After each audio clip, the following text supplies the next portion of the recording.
25,000 men and women work for the UK border. At home and abroad, their job is to seek out the lawbreakers and imposters who don't have a right to be. They are the UK Border Force. Tonight, inside an immigration removal centre, a chartered flight for illegal immigrants, It's Immigration Service. a surprise raid on a Chinese takeaway, You're under arrest. What's your head? and the man who thinks this immigration officer should be doing something better. All I want to say, I don't want to waste your time. Listen, I'm getting paid to do this, so you're not wasting my time. I'm going to get to the bottom of this.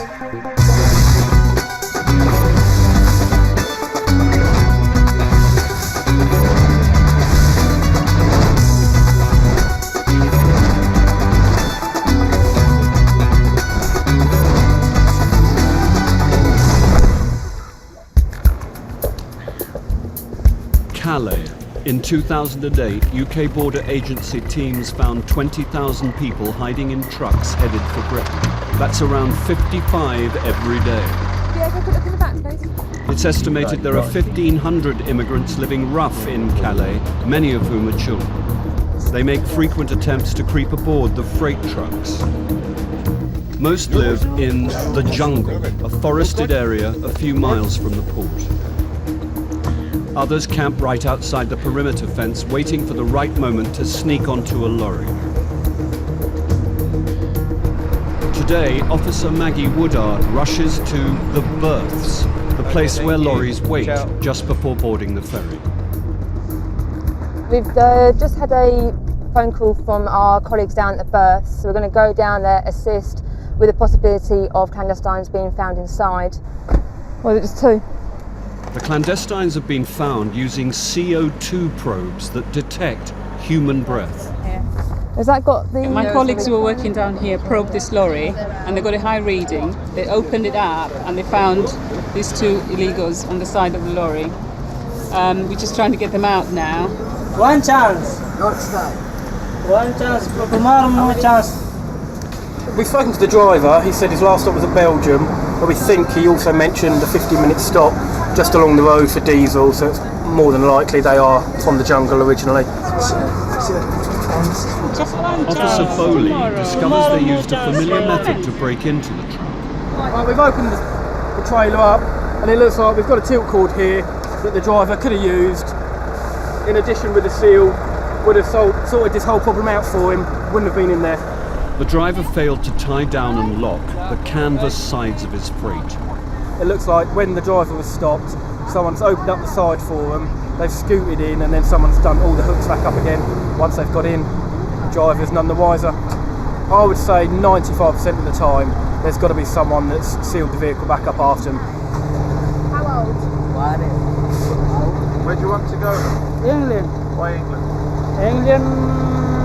Good. Good England. These clandestines aren't alone in thinking England holds the answer to their dreams. For them, it's the place to find work and start a new life. They'll keep on trying to defy the locking systems. On this occasion, the driver and his company were fined £1,300 for failing to secure the freight. England good. Two gentlemen, maybe again tomorrow. They keep saying one chance for today. They'll know, they'll just keep trying. They'll willingly admit to us that they're going to keep trying until we get to England. The areas where lorries are searched are called the lanes. Here, Officer Barrett has a high reading on his CO2 probe and has opened up the lorry. We could smell, as soon as we came in, the smell of clandestine. There's another clue clandestines are aboard, the distinct aroma of people who've been living rough. It's like the bonfire sort of smell. Quite distinctive once you've sampled it a few times. Mark, what have we got? There's all different, one's claiming to be Syrian, Afghan and Iranian. This mixed international cargo is unusual, as most clandestines travel in groups of fellow countrymen. Makes the job more rewarding, because that's what we're here to do, to prevent clandestines entering the UK. Just one at a time, Judith? Yeah. And this is what the job's about. Just as it's becoming another routine operation, one of the men becomes hostile. Stay, you guys. Hey, enough. Stay. No, you stay. Okay, camera goes. You stay here. Okay, you stay here. Sit down. Wait. 12? Might be best to stop filming like this. They're just starting to get a bit agitated, so it might be best to take the camera away just for a second. The cameras back off to let the men calm down. For whatever reason, he decided that he didn't want to be on camera, I think, and next one. Yeah, the easiest way to get rid of the camera is to kick off and get everybody to react. And there's always one, there's generally a ringleader who will take charge, who's been here before and knows how it works, so they follow him. Get after you. No one chance, not today, tomorrow. One chance tomorrow. He's very smiley. Most clandestines are resigned to being here and openly tell the officers how they got in. That last one that just came out said that they entered through the side of the vehicle. There's no tilt cord on it. So again? If the driver had properly secured his freight, it could have stopped the clandestines from boarding. He was fined £1,200. Sometimes you do get some people like clandestines that they tend to get a bit irritable if they come through again and again and again and get found all the time. But it's only the few. I mean, most of them are, try again tomorrow. Coming up, tears at Heathrow. We've made the decision. I'm not going to run away. I just want to have a shower. At this moment, you are inadmissible to the UK. Inside an immigration removal centre, the man who wants a tax return. I'm going to get removed from England. I want all my taxes back. And the London enforcement team spoiled dinner. Right, guys, anyone speak English?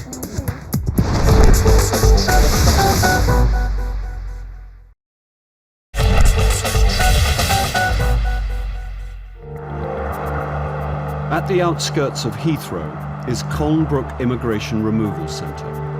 It has the same security as a Category B prison. It holds 400 men in 2 sections. One section is long-term. Many in here are foreign nationals who have already served a prison sentence. Once their sentence is over, they are brought here to wait for their paperwork to be completed so they can be sent home. This can be complicated, and some have been here for years. Governments in some countries are reluctant to have people back with serious criminal records. There is also a short-term section. This holds illegal immigrants for up to a week. Many here have been caught by enforcement teams and are from countries that are easier to negotiate with for their return. Colnbrook's UK Border Agency office is where the removal papers are processed. Officer Raza is about to meet an Algerian man who has just completed a prison sentence. Are you Farid, you alright? Okay, he was convicted of a crime in the UK. He was sentenced to 16 months for robbery and attempted robbery. So he's now obviously under immigration, being detained under immigration powers. I'm just going to give you your deportation order. You will be required to leave and you're prohibited from entering the UK again as long as this order is enforced. Okay? That's all for you? Okay? I've seen Farid before, so I mean, I know what he's like. He tends to cooperate fairly well with immigration because he wants to go back to Algeria as soon as possible anyway. Hello lads, if you just take a seat on the far side, thank you. Officer Chima is about to see an illegal immigrant from Kosovo. The man was sent here after being arrested in a late-night brawl. The police discovered he was here illegally and handed him to immigration. All right, Mr. Lulad, my name is Mr. Chima. I work here for the Home Office. Do you understand why you're being detained here? Well, somehow, yes. Okay. Just to keep it brief, as you know, you were detained as someone who's to be removed from the UK. You have a flight back to Kosovo, Albania, on the 14th of May, which is next Thursday. That's your flight itinerary there. That is your factual summary, giving you a history of your case and also who's in charge of your case. So if you let your solicitor know what's happened, you can do so. I don't have a solicitor, no, nothing. Okay. There is a list of duty solicitors available here for you. You can speak to the officers. I just want to go back. Okay, that's fine. The street fighter won't have long to wait. He'll be sent home Just next sign here, week please. on a specially chartered flight. Thank you very much. Thank you.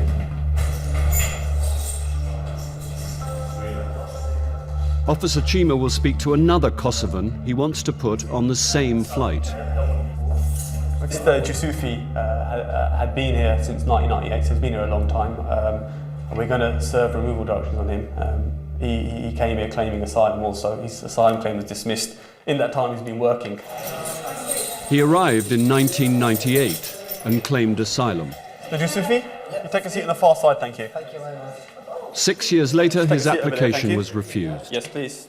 He absconded but was arrested in an enforcement raid at a Right, pizza Mr. Jusufi, my restaurant name is Mr. in Chima. April I work here for the Home 2009. Office. Do you understand why you're being detained? Yes, I do. Okay, just to make it brief, you have a removal set back to Kosovo for the 14th of May, which is next Thursday. Yeah. That's your flight itinerary for you there. Yeah. This is also for you, just a case history of your time you arrived to the time of your detention. Quite a long time. Yeah? He's settled in Britain and feels the country owes him a debt. Because I've been working here with my papers for almost more than 10 years. Yeah? Right. And I've been paying tax for this country. Right. I want all my taxes back, yeah. Right. Because I'm gonna be removed from England. I want all my taxes back. Because I was working in my name. I didn't work in the other names. All the time in my name. And I got a house in England as well. I got flat here. Right. All I'll suggest... That's why. And I got my fiance here. I didn't get anything from government, any income. So I appreciate what you're saying, Mr. Jusufi. However, it isn't going to change that you will be removed at this point. So all I can say is you should speak to your legal representative and he'll be able to advise you on that. When the guy was talking about tax, we've had a few of those questions before. It's something that we don't get involved in. We'll tell them to take legal advice on it. But technically speaking, they've been here illegally, so they can't get their tax backdated in any way. The two Kosovan prisoners will join 24 other Kosovans and Albanians on the flight chartered by UK Border Agency. This is a regular thing that the UK Border Agency do. These charter flights have been planned and they happen on a fortnightly or on a monthly basis to remove, specifically remove Kosovan and Albanian nationals back to that part of Europe. It's one of 70 flights a year used for removing illegal immigrants. In 2008, over 1,500 were sent home this way. Many of those in Colnbrook were picked up by enforcement teams like this one. Officer Shane Healy is planning a raid on a Chinese takeaway. We're going to the... Intelligence suggests that possible immigration offenders are working from this address, and previous visits to this kind of establishment have led to the arrests of failed asylum seekers and immigration offenders. So we'll go straight away. In 2008, enforcement teams carried out 13,000 raids, resulting in over 10,000 arrests. The target today is a takeaway serving the locals of the well-heeled area of West Hampstead. We're here. Right, let's go. Immigration Service, you want to come inside for us? It's Immigration Service, can you all come around this area for me? Put down what you're doing.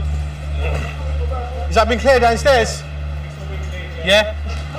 Hi, from the Immigration Service. Okay, we're just here doing checks on people today. Actually, have a seat, yeah? You're right. We're immigration officers. There are 9 employees. Officers check their immigration status. Have you got a passport? What type of passport have you got?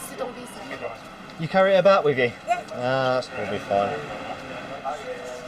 Lady's produced her passport to me. It's a valid passport. It's got a valid student visa in here, so she's got leave to remain in the UK. Where's your passport?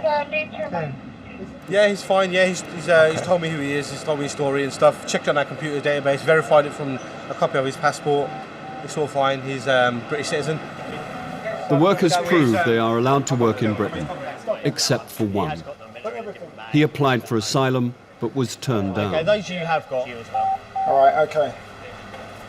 He sought an application to remain here on the basis of his nationality and problems back home. That application has been looked at and it's been refused. He was asked, as a result of him being illegal in this country, to sign on at our office, which he's failed to do since 2004. Well, listen, you're under arrest. You don't have to say anything. but it may harm his defence if you do not mention when questioning something which you later rely on in court. The man is a failed asylum seeker hiding from the immigration authorities. Officers will now take the man to his home address to find his passport so they can remove him from the country. Without it, they will have to ask for emergency travel documents from the Chinese government, and they could face difficulties convincing them he's from their country. The gentleman that then is arrested got his address, so we are going to go there and search for a document. Without a document, the likelihood of removing him is very unlikely, so we are going to go and search for a passport now.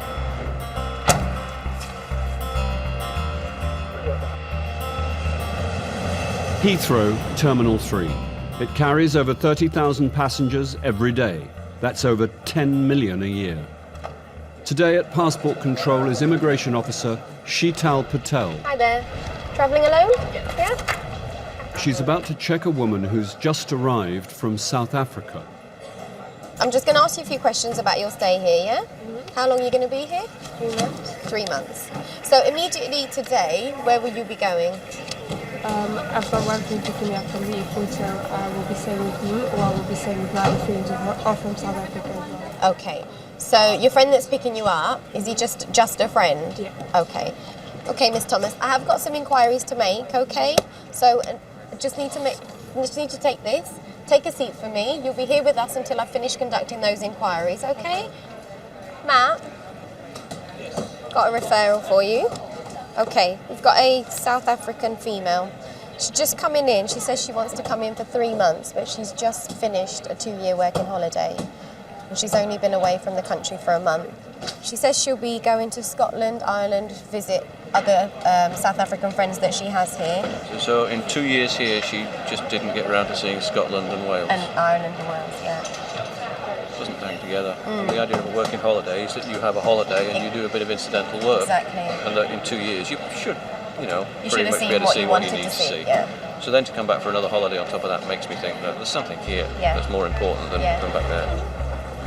A 2-year working holiday visa allows 1 year of work and 1 year of holiday. Right, just come with me this way. The South African woman has already had one of these visas, and now she's back just 1 month later. Yeah? Officer Patel wants to find out if the friend waiting to pick up the passenger is just a friend. But it seems being stopped by immigration is all too much for her. I know you're upset, but it's just, I just have to... I feel alone now, and I just want hours with my mom. Do you want to give her a call? Do you want me to give... She's at work now. I Okay. just want to go home. I don't even want to be here anymore. Just grab your bags. Although the passenger appears to have given up the fight, Officer Patel investigates further to assess her round to the status. right. First, she calls the passenger's friend waiting in arrivals. Hi Tom, my name is Sheetal. I'm an immigration officer at Heathrow Airport. Hi there. Are you meeting anyone today? Okay, just to let you know, she's currently being held with immigration. We do have some further inquiries that we need to conduct. Is it all right if I have a quick chat with you? And how is it that you know her? You just know through friends. Are you just friends or are you in a relationship? You're in a relationship, thank you. Okay then, thank you. Bye-bye. So it turns out that the gentleman downstairs, Tom, is the passenger's boyfriend. And when I asked the passenger if it's a boyfriend or a friend, she stated that he is just a friend. To have a boyfriend in the UK creates a stronger tie than just to have friends in the UK. So it gives her that extra thing to want to come back for. So not sure why she would have said on the desk that it's not a boyfriend, but that's what we need to find out. The passenger has lied about who was picking her up. With a boyfriend here, Officer Patel suspects a short visit might turn into something more permanent. As soon as the deception starts, that's when our alarm bells start ringing. And, it's just that, have you got more to hide? Is there more to this than you're letting on? Previous payslip from when she was here on her working holiday. Officer Patel and her boss, Matt Dyson, look for other clues to find out why she wants to come to the UK. They discover a payslip. £500 fortnightly, that's not bad. That shows she's worked full-time for that whole year. Okay. So that's not good. So we just need to find out if she worked full-time for for the other year as well. Where is it? Her working holiday Finished her visa working would have holiday. allowed her to work Previous 12 payslip months of her from when 2-year she stay. was. In this case, what we've got so far is there's a payslip there which appears to indicate, unless she was earning an enormous amount for a little bit of work, that she probably worked the whole of the last tax year, the one that we've just completed. Now, that means she's done all her work basically in that period. Now, do we really believe that in the first year she was here she did nothing at all? Well, that's unlikely, because let's be honest, if you're a working holidaymaker on a 2-year working holiday, you're not going to sit around and not work for a whole year and then just do it at the end, because your financial constraints are the same at the beginning as they are at the end, pretty much. Good morning, my name is Sheetal. I'm an immigration officer at Heathrow Airport. Can I Officer possibly Patel speak to a calls manager, the restaurant please? where the passenger has been working. So she started 25th of June 2007 and departed 26th of Feb, did you say? 2009. Okay. The manager says the woman worked over 20 months at the restaurant, 8 more than her visa allowed. It just goes to show that she had a disregard for the restrictions that was put on her. When you do get your working holiday, you are told it's 1 year's holiday, 1 year's work, and she's abused that.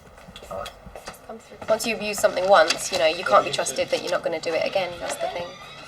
I've just made a phone call, and they tell me that you were employed from the 25th of June 2007 to the 26th of Feb 2009.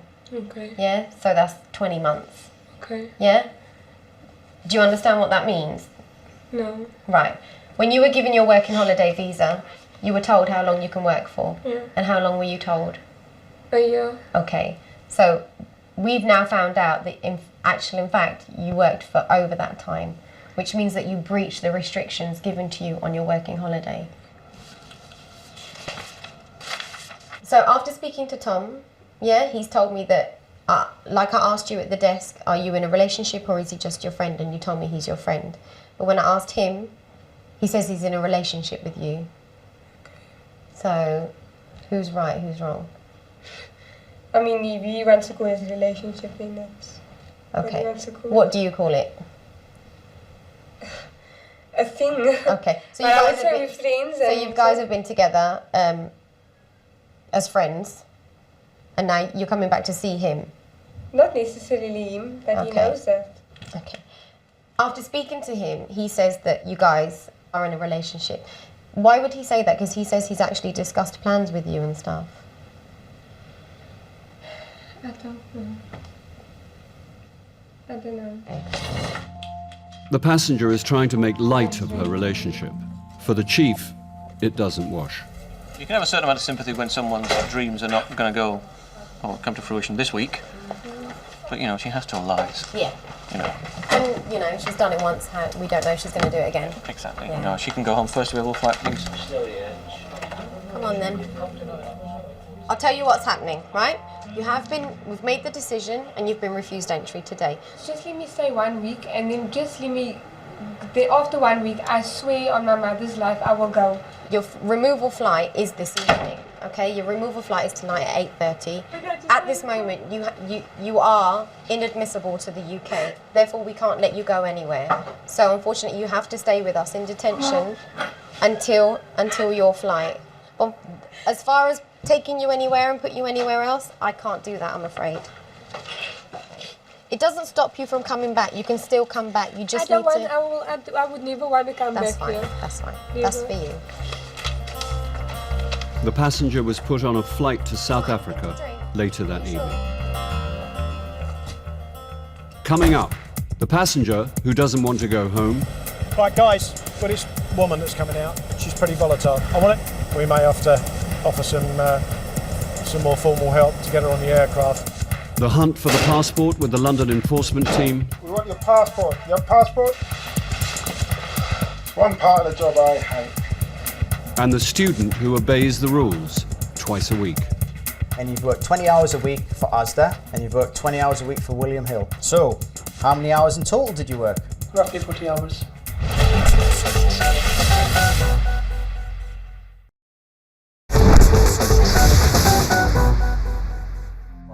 Just to see if there's any recovery. The London enforcement team raided a Chinese takeaway and arrested a failed asylum seeker found working there.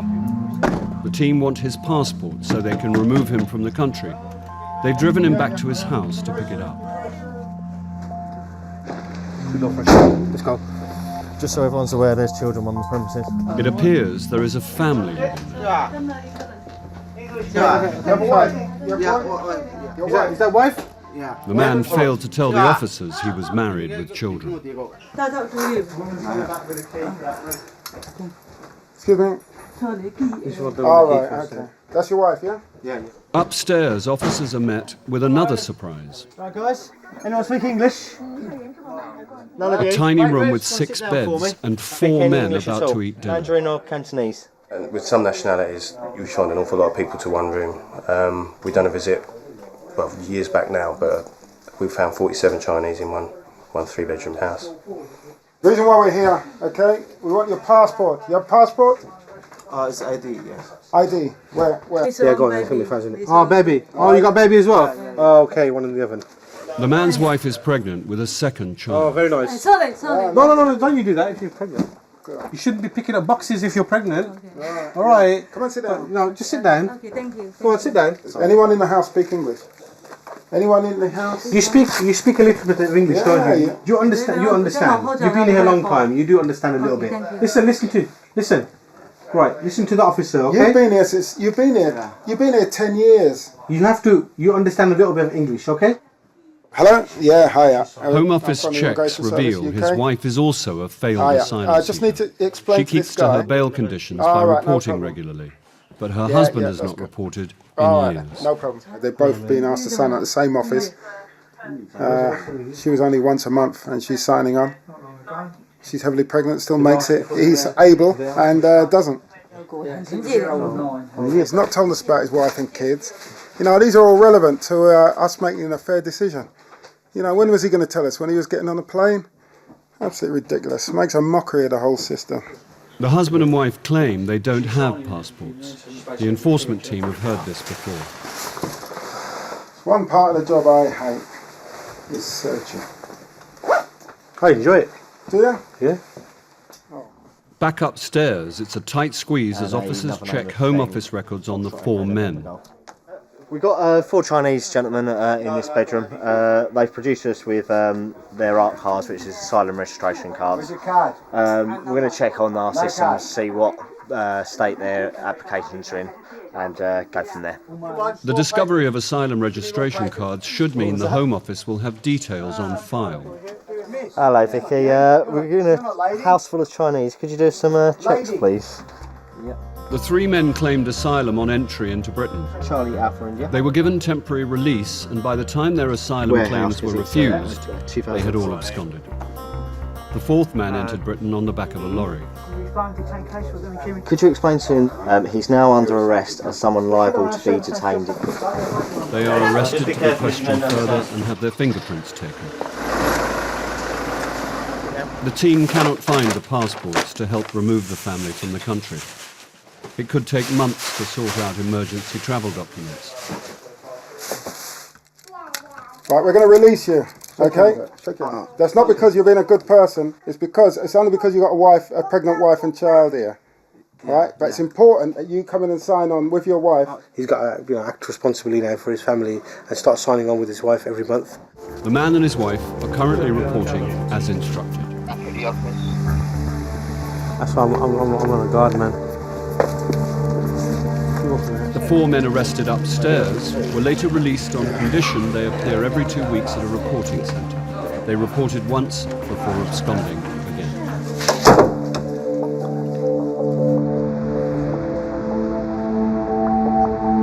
At a location near Gatwick, a private security firm is gearing up for a big operation. While most of Britain sleeps, team leader Alan Mackay briefs his 68 custody officers on Operation Aardvark. Right, good morning, ladies and gentlemen. Welcome to Operation Aardvark 355. We'll be returning 26 detainees to either Albania or Kosovo. We have 3 coaches going two to Colnbrook and 1 to Brook House, and then we have a van going up to Yarlswood.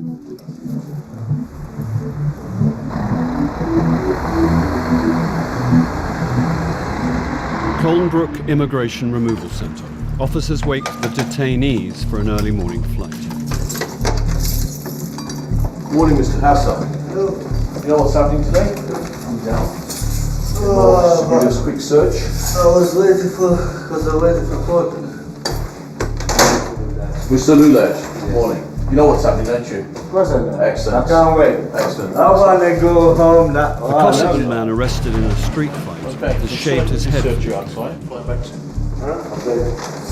back soon, The coaches arrive carrying the custody officers.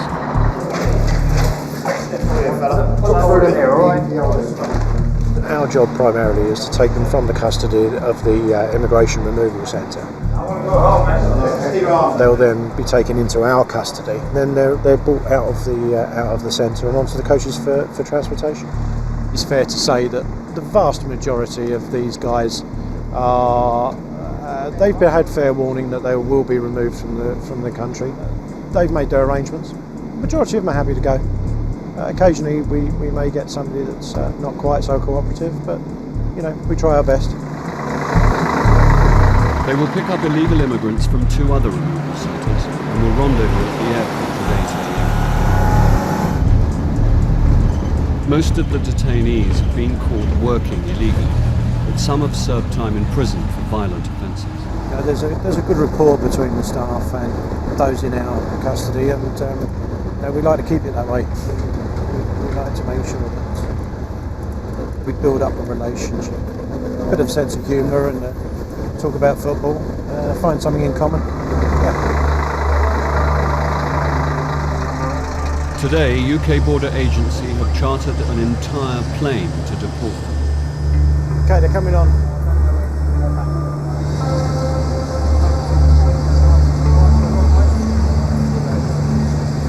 This is where the staff come into their own, really, and they start to ease tensions and de-escalate any problems that they may see arising. Nobody's going to be removed forcibly unless they resist the removal. Just as the last few take their seats, there is a problem with a woman who doesn't want to board. The flight can't leave without her. She's pretty volatile. Let the girls deal with it. I want you guys we want a cordon around the van. Yeah? Let the girls deal with it, please. All right, guys. We've got a female detainee that's reluctant to get on the aircraft. The girls are talking to her now. We're trying to persuade her that the best option really is to go along with us. Unfortunately, it may be that we may have to offer some more formal help to get her on the aircraft. Slowly does it, girls. Slowly does it. Slowly does it. Alright, you right then? Want me to take you here or? Take the head. Yeah.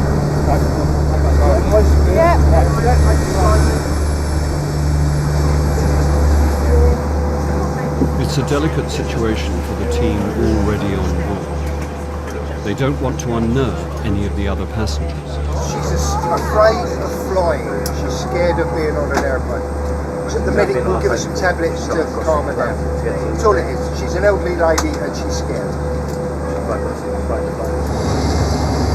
The illegal immigrants are escorted back home by 56 custody officers. 4 Kosovans will go to Pristina and the rest to Tirana in Albania.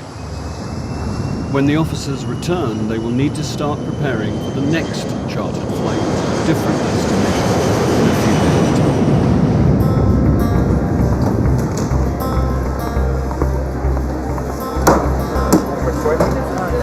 Passport control, Heathrow, Terminal 3. A passenger is taken to have his bag searched. Officer Hassler wants to know why he has come to the UK. Just been handed this case. It's a returning student on a Pakistani passport. The issue we've got is that he's known to us for having a UK residence permit refused. I'm afraid. The residence permit was an international graduate scheme work permit, also known as an IGS. It was refused because his education certificates were from a UK college listed as bogus. What he's then done, he's then reapplied for a new student residence permit. So the question is, we've got somebody who was studying, who in fact wants to work here, was refused a work permit, but has now then gone and reapplied as a student visa, which is strange to say the least. The man has just 4 days left on his original student visa. If he's allowed in, he can immediately apply for a new IGS work permit. The application process will give him up to 3 months extra time in the UK, much longer than the 4 days left on his current visa, even if the application is refused. Okay, we're just going to take you to another area now, okay? Well, I need to do your fingerprints and also need to take a picture of you as well, yeah? Yes. So what I'm going to explain to you, right, you've been held up at the moment. There's insufficient reliable information for me to decide whether to grant you entry, okay? And at the moment, you've given unsatisfactory answers to the questions given by the original officer on the control, okay? Okay. What other documentation have you got here that I can have a look at whilst we're here? Most foreign travellers on visas bring with And them what's a this for? few supporting documents. This man has brought hundreds. So you refused? That was a work permit, basically. IGS, yeah? IGS, it is. So I mean, this is an awful lot of documentation, but you do tend to find certain nationalities will carry their documentation with them. Like I said, this is a great deal, so it just makes my job a little bit harder to sift through it all and find what's relevant and what's not. I'll tell you what, he's more organised than I am. Among the documents are wage slips from William Hill, Ladbrokes and Asda. A foreign student in Britain can work a maximum of 20 hours a week. On the control, he did tell the officer that he was working at Asda, so we need to clarify how long he's been working for Asda, because clearly if he's working one place and then working 2 places, then the cumulative hours would be in excess of those 20. He also finds letters from several colleges in Britain, all claiming he is studying with them. Officer Hassler wants to know how he can be in all these places at once. So we're going to go in an interview and we're just going to ask him about his time as a student, and see what he says, because we've got colleges overlapping, massive, we've got 3 or 4 colleges at any one time that he's supposed to be studying at. So we'll go in there and we'll have a chat and see what he comes up with, and we'll see if he can discuss his course content. Okay, what I'd like you to do, just come in here please and sit down there, alright? Are you fit and well to be interviewed? I'll try my best. No, I don't want you trying your best. I want you to tell me, are you fit and well to be interviewed? Because I want to ask you some questions, and what I don't want you 5 or 10 minutes saying, oh, I can't answer that because I'm not well. Are you fit and well to be interviewed? I mean, have I got any option? Of course you've got an option. I'm asking you a question. Are you fit and well to be interviewed? If you don't feel you're well enough to be interviewed, you tell me, and I'll refer you back to the doctor.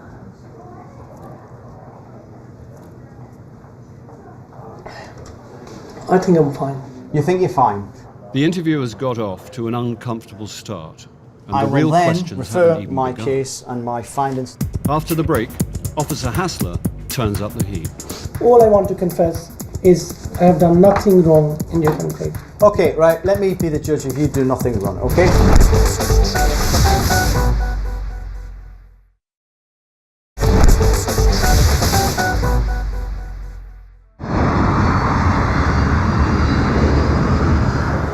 A man has arrived from Pakistan with just 4 days left on his student visa. Officer Hassler has questions about the certificates he submitted for a work permit and the hundreds of documents found in his hand luggage. He has at least 2 jobs and is studying at a number of colleges. Why have you come to the UK? Today? Yeah, correct. To study. Okay, and where? LSMS. Which is? London School of Management Sciences. How long have you studied there? Almost 5 years. So, since your arrival then, you've effectively been studying all your time at London School of Management Science. Can you tell me why I have a letter from Empire College dated November 2004 saying that you were a full-time student doing a Bachelor of Science in Physics? So why would they be issuing you a letter if you've never studied there? No, basically I didn't inform them that I left the college. Why would you ask for this letter if you had no intention to be studying there? And please start telling me the truth, because at the moment you're not, and I can tell you're not. No, that's what I'm telling you, sir. That's what you're telling me. I was still enrolled and then college, but I wasn't. How can you possibly be enrolled in a college that you've never attended? It's basically, sir, it's a misunderstanding because it wasn't my fault. All I want to say, I don't want to waste your time. Listen, I'm getting paid to do this, so you're not wasting my time. I'm going to get to the bottom of this. All I want to say, sir, I'm studying at whatever I have told you under pressure, or I'm Listen, you're not under pressure because I give you ample opportunity at the beginning of this interview and you chose to say that you were fitting well. And I did say, what I don't want you to do is start saying, oh, well, you know, I'm a bit confused, because your English is fine. It is more than acceptable for me to understand you, and I know that you can understand me. All I want to confess is I have done nothing wrong in your country. Okay, right, let me be the judge if you do nothing wrong, okay? What did you apply for in June of last year? IGS. And what happened to that? It was refused. What letters did you submit? What letters and certificates did you submit? I did give them the result sheets, the postgraduate diploma in business administration. From where? From Westminster College of Computing. Did you study at Westminster College of Computing? No, sir. Then how did you get all these certificates? You are best to just answer the truth, okay? Because I know what the truth is, and it's better that you corroborate it. So just answer me the question. How did you get these documents? A person helped me to make these documents. So they are false documents? Yeah. Sorry? Yeah. Yes.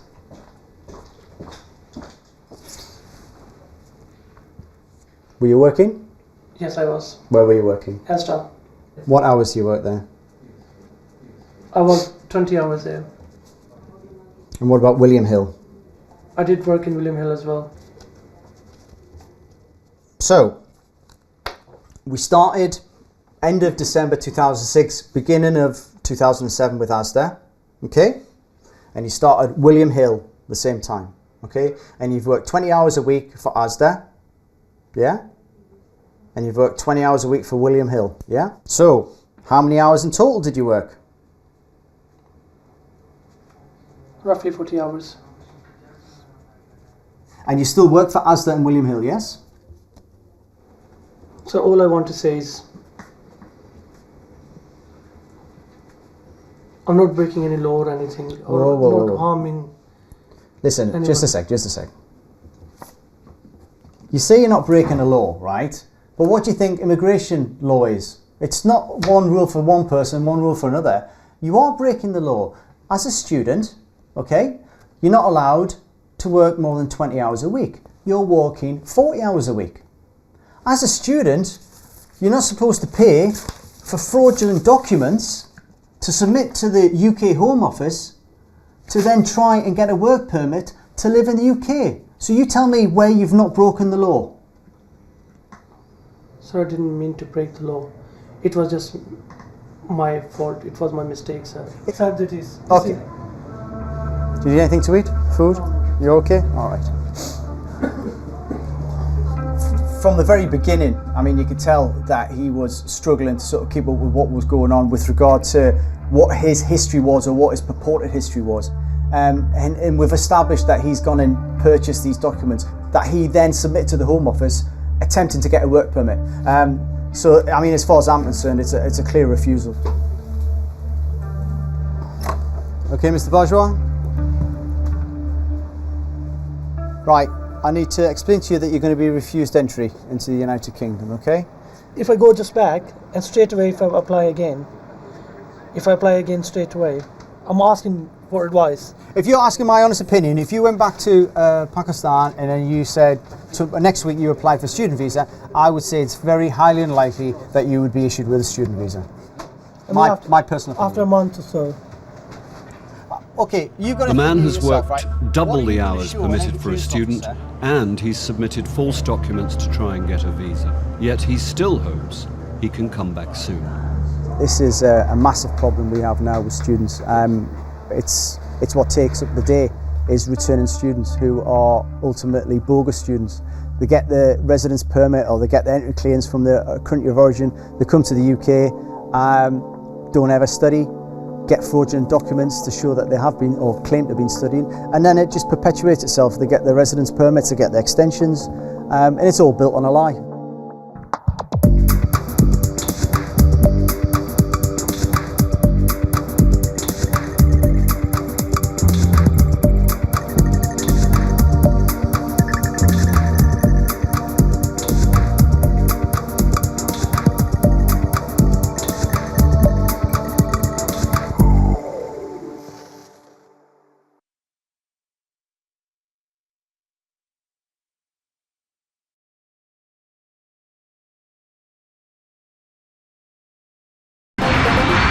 25,000 men and women work for the UK border. At home and abroad, their job is to seek out the lawbreakers and imposters who don't have a right to be. They are the UK border. Tonight, the fraudsters trying to cheat their way out of Nigeria. Do you know this person? No.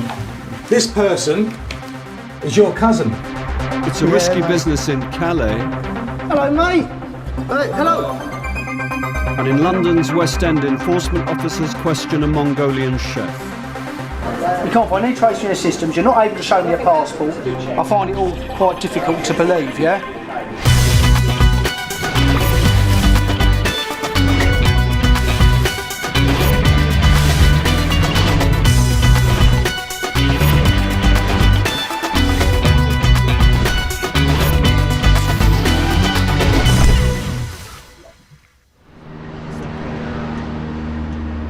In the past 10 years, Glasgow has become a hotspot for migrants. A recent report found at least 70 different nationalities now living in the city. Not all of these newcomers are here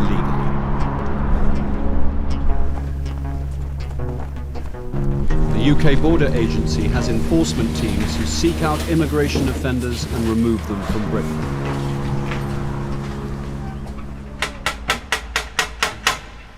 But their job is made harder by a racket in forged documentation worth millions, helping illegal immigrants to hide under false identities. Hi there, can you open the door please? Just the mic behind it. Hi there, it's immigration, can you open the door please? Immigration officer Kerry McVeigh and her team are at the address of a man they believe has overstayed his visa by more than a year. Sir, I can't see you standing there. Open the door now. We have a warrant to enter the premises, so if you don't open the door, we will force it. The target today is a man named John Moses. Hi there. It's immigration, if you just want to open them, please. Have a chat with you, okay? Is there anyone else on the premises? Sorry? Is there anyone else living there? Okay, what's your name, sir? My name is Olatunde. Olatunde. Olatunde Ishola. And your date of birth? 26. 26 of... 26 of... What? What month? You're not giving me a date of birth? Can you sit down for me? Sit down. No, I just want to tell you. Who's that person? Mr. John Moses? That's my uncle. That's your uncle? Yeah. And where is your uncle at the moment? She's not around. I mean, he's not around. He's not around. Are you sure it's not you? No, it's my uncle. Alright, okay. Are you going to give me a date of birth, Olatunde? I don't know. I don't know because I don't. Okay, have you got a passport? My house. Eh? Passport? Sorry? Do you have your passport in this address? I lost my passport. You lost your passport. Have you got a photocopy? Any identification whatsoever? Identification? I lost my passport. Right, can you just listen to me just now, Olatunde, okay? I'm arresting you as a suspected immigration offender, okay? You're not obliged to say anything, but anything you do say will be noted and may be used in evidence at a later stage. You're now under arrest. The target that we had, he was asked about, do you know that person? And he claimed it was his uncle and he's not here at the moment. And he couldn't provide any further details as to that. We didn't have a photograph of the actual target we were coming for, therefore we can't sort of positively or negatively say that it's him or not. He claims to have no form of ID, something the enforcement team have heard many times before. A valid document will confirm if he's telling the truth or not. Oh.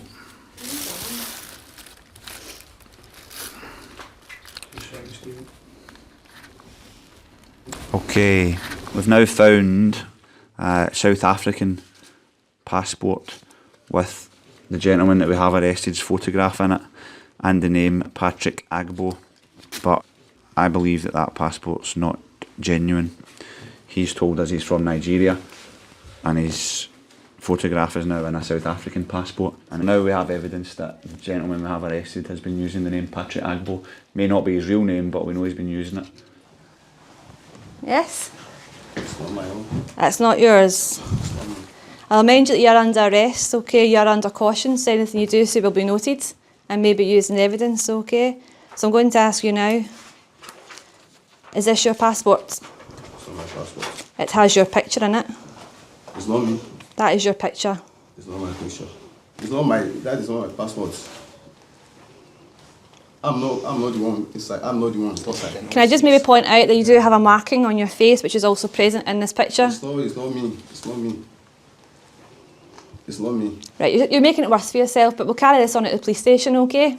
You're making it a lot worse. By sitting lying to me, you're making it worse. All right? I'm not lying to you. You are lying to me, okay? Why I lie? I'm not lying to you. You're telling me that's not your picture when I can see that it is.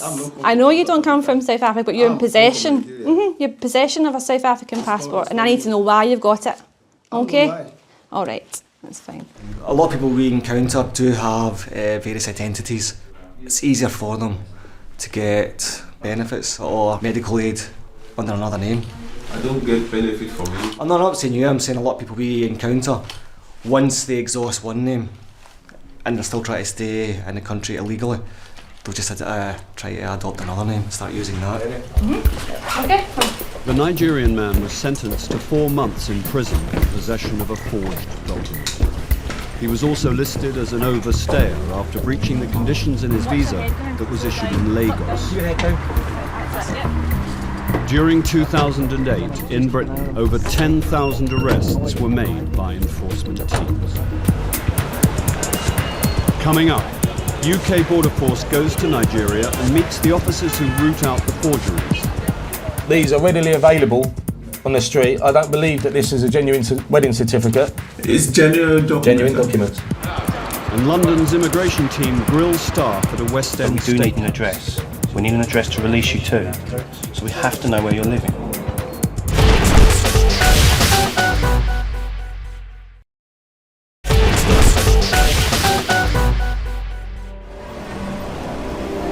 Lagos, Nigeria, is one of the biggest cities in Africa. By 2015, its population had reached 25 million. Poverty is rife, and for those looking for a way out, Britain is the gateway to a new life. The Home Office receives so many applications from Nigerians wanting to come to Britain that they have a team of officers in Lagos to police the process. Joe Doran is one of these officers. It's Wednesday morning and he's on his way to work. We have an unusual route coming into work here. We have several routes of getting into work. I've decided to take the boat today, mainly because the traffic sometimes can take 10 minutes, sometimes it can take over an hour. This does beat the tube on the way to work in the morning. Lagos is a vibrant place. It's definitely got character and soul. It can be very dangerous at times, but as long as you abide by the security restrictions that are given to us, it's generally okay. My role is an entry clearance officer here at the British Deputy High Commission in Lagos, and I consider visa applications for Nigerian citizens who wish to travel and visit the UK or settle in the UK.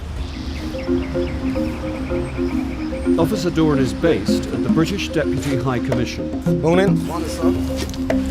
Around 10,000 fraudulent documents are submitted with applications every year. Forgeries are readily available on the streets of Lagos. Some are right on the doorstep of the High Commission. Officer Doran is just one of the 34 entry clearance officers who decide if an applicant is suitable to enter the UK. This gentleman has been called in for interview today. As I was going through his documents, I noticed that his birth certificate, on the format of it, it contains spelling mistakes. His wedding certificate that he gave has been signed by a registrar whose documents we know have been abused. For example, here's a blank one, and these are readily available on the streets of Lagos, and that you can just fill the parts in yourself. The man has also submitted a suspect copy of his sponsor's passport. I mean, this photocopy of a passport, I mean, that is a photocopy of a photocopy of a photocopy. That has been photocopied so many times that the details are no longer really clear. All right, if you can just call in this gentleman for me, please. The man has submitted documents he maintains are genuine. Now Joe must decide if his story is credible. Morning, sir. Just come and take a seat for me. The application form, did you complete it yourself? Yes, sir. And are all the details correct? Yes, sir. Why do you wish to go to the UK? For family visits. What's your relationship with your sponsor? Cousin. First cousin, second cousin? First cousin. How many children does he have?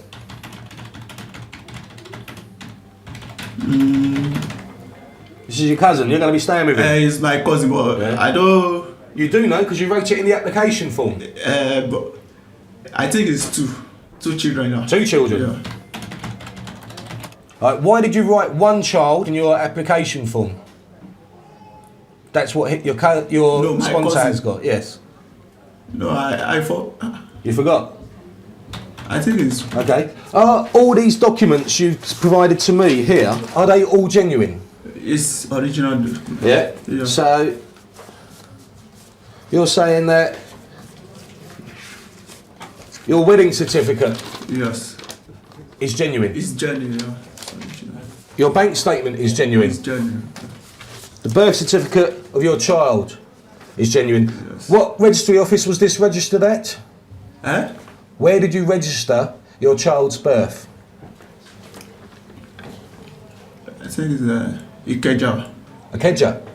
Yeah, you sure? Eh? Are you sure? Maybe mistake with this. Do you know what registry office you were married at?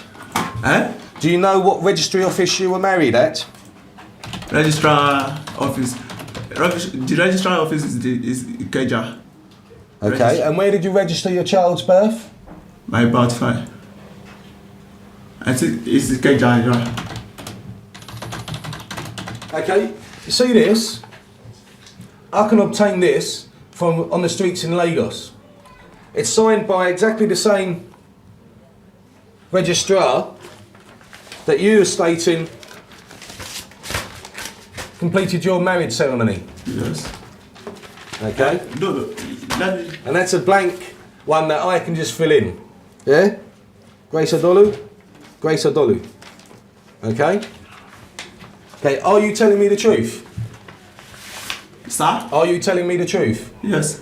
You are. The applicant is sticking to his story, but Joe is not convinced.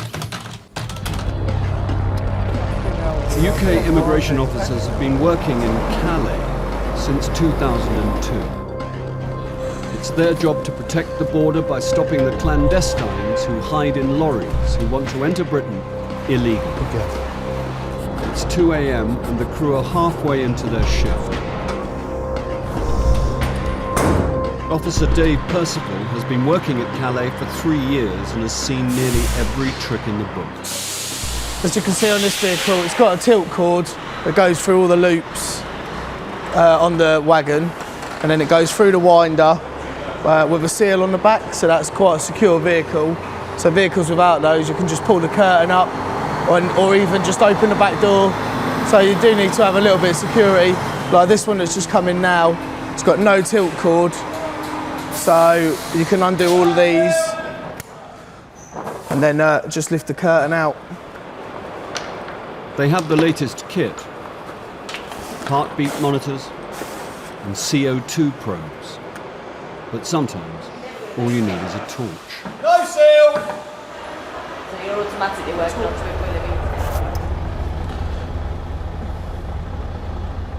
It is, isn't it? Check old eagle eyes out over here. Yeah, mate. Yeah. Hello, mate. Hey, hello. Hey. Come on. This way. Here. This way. They've found what's known as an it's axle okay. grabber. Here. at some point between the vehicle parking up and the vehicle coming through, someone's climbed onto the axle of the vehicle. So now our priority is to get him off and make sure that he's safe, because he looks like he's quite agile, so he might try and do a runner. Stand up there for me. One person? One? Sure? Where are you from? Vietnam? Yeah. It's very unusual to get Vietnamese hiding on the axle of a vehicle, which automatically for me thinks there must be someone else somewhere, so either in another vehicle or inside this one. The vehicle is clear. Vamos allá. Good news for the driver. Each clandestine could cost him a fine of £2,000 if he has failed to carry out the proper security checks. Where have you come from? Belgium? Yeah? Belgium, yeah? It's not going to talk, is he? Yeah, papers for Francais? The axle grabber isn't saying much, here? but his paperwork tells some of his story. Just one? Papers from the French saying that it was removed. I think it said yesterday. He was caught by the French only yesterday. UK border agency staff follow the procedure and hand him back to the French. In a few hours he could be released to risk his life once again. We hear stories quite regularly about people that have fallen off axles and been crashed under the wheels. It just shows the desperation of people, really, that they're that desperate to get to the UK that they will risk their lives for it.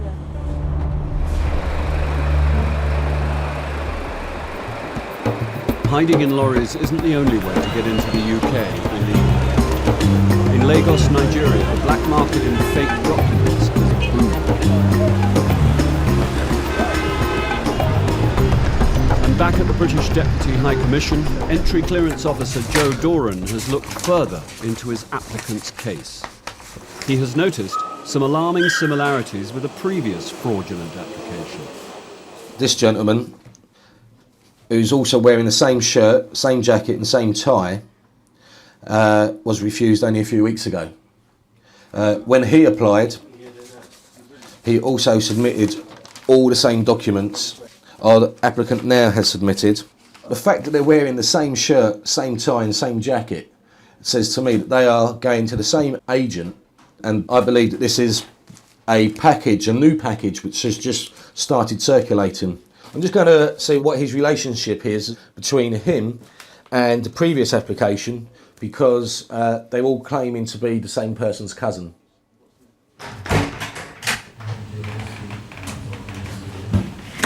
Thank you. Hello sir, take a seat there for me. Thank you for being so patient with us. Just want to confirm that you're employed as a lecturer at Babcock University. Babcock University, yeah.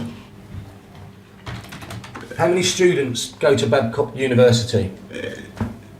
Over 50 students, sir. That's the whole population, Yes, 50 it's- students. Do you know a student by the name of Toheeb Yusuf?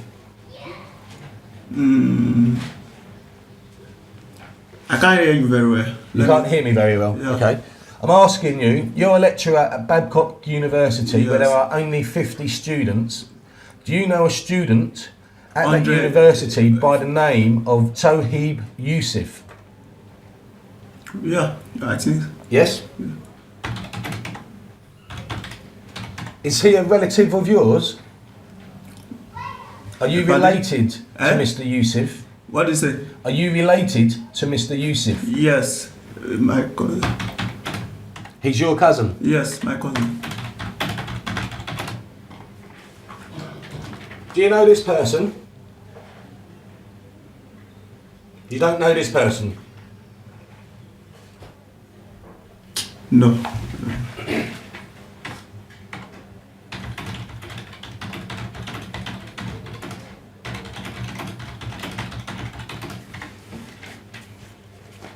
This person is your cousin. This is Toheeb Yusuf. Eh? This is Toheeb Yusuf, your Yes. cousin, who studies at your university where you are employed as a lecturer. He has produced exactly the same documents that you have. Exactly the same. Okay, you signed your application form, okay, and on that declaration, it tells you what the consequences are of making false representations, okay? So think about your answers. Is there anything you wish to say about your child's birth certificate? The wedding certificate? Is there anything you wish to tell me about these now? For the certificate, marriage certificate. Yeah. I've already showed you that these are readily available on the street. I don't believe that this is a genuine wedding certificate. Is there anything you wish to tell me, or are these documents still genuine? It's genuine documents. Genuine documents. Okay, thank you very much. You'd like to take a seat outside. You'll be given your decision in a few moments, okay? Okay, sir. Before making his final decision, Joe must refer the case to his entry clearance manager, Maurice Harper. This gentleman, who in interview he said by the name was his cousin, when I showed him the picture, he didn't know who he was. All the sponsored documents are exactly the same. It does look like a package, doesn't it, Joe? Yeah. The writing is the same on the application. It is obviously a whole package. And I reckon the this is letters are identical, so that's fine. There's definitely a refusal. Excellent. Thank you very much.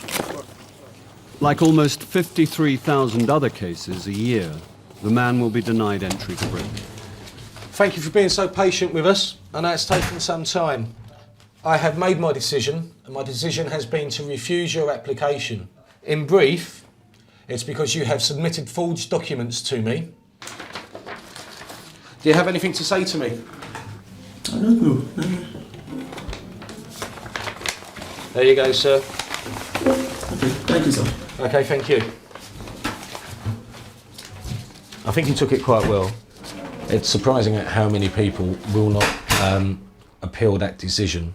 They will then reapply, apologising profusely, saying that they got ill-advised by an agent. They completed the form wrong, it was completed by an agent, they didn't realise that they didn't sign that declaration at the back to say that it was completed by an agent. At the moment, it doesn't automatically get banned for 10 years. It's only when he reapplies will the ban start from today's date. With so many fraudsters caught out every day, it's physically impossible for the police to arrest them all. So the man is free to go. Coming up, the man applying for a UK visa despite the fact he's been living in Britain for 2 years. Do you do any work? Casual work? And it's showtime as enforcement officers hit London's West End. Is this your real name? Game's up, yeah?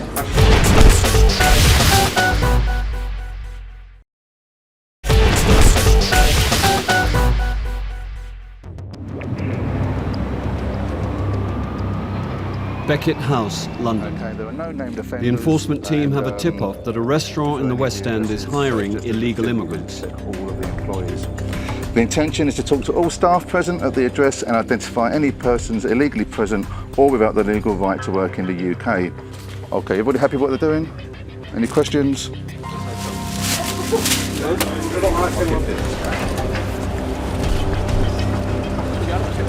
The restaurant is a Scotch steakhouse popular with tourists on London's Charing Cross Road.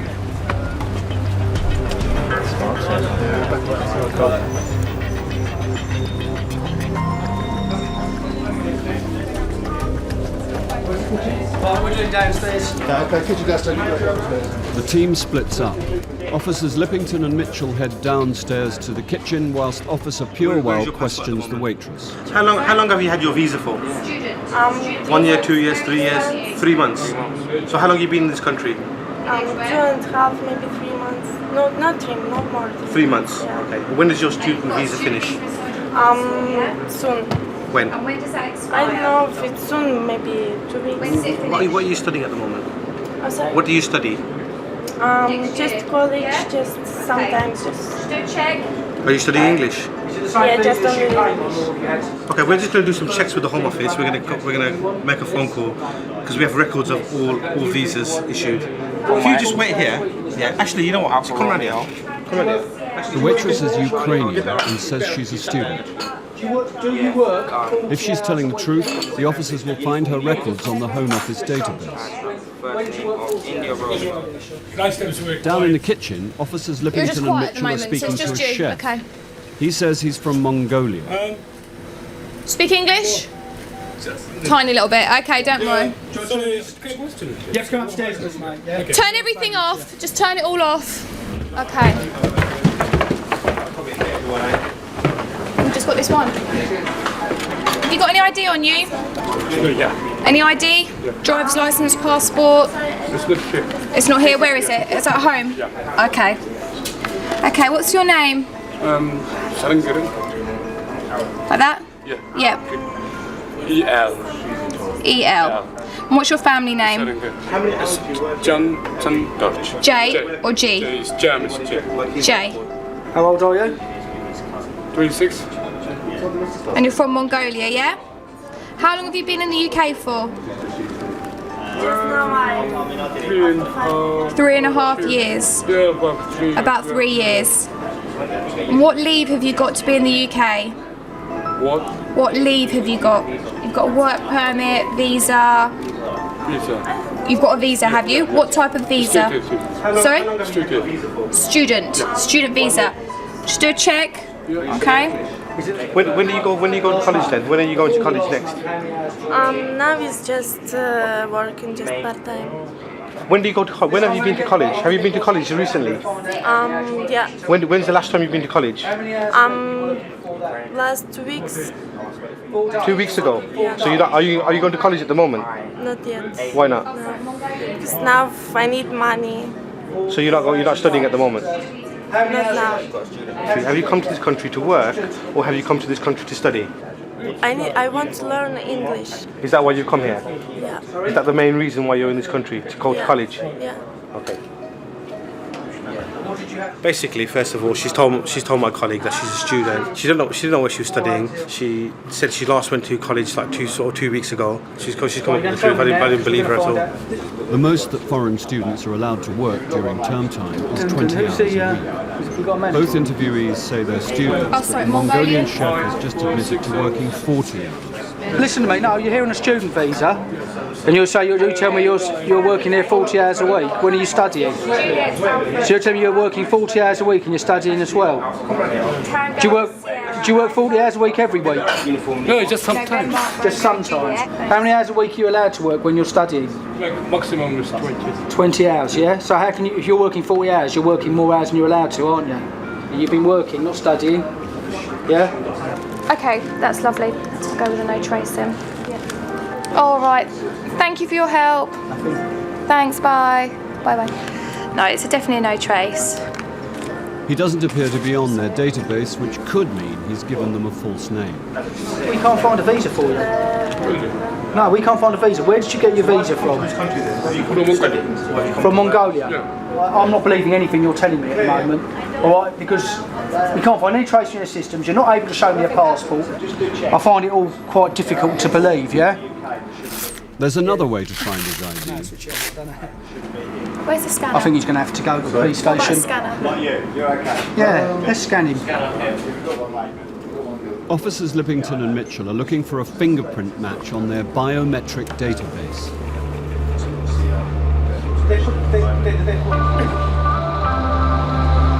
In Calais, 20 million tons of freight pass through the port every year. Even with British and French border controls, it's impossible to search every lorry passing through the port. This driver says he has already been stopped by the French. 2, 4. Can we open? The driver's indicated he's had 4 taken out. The UK team want to check for themselves to make sure none were missed.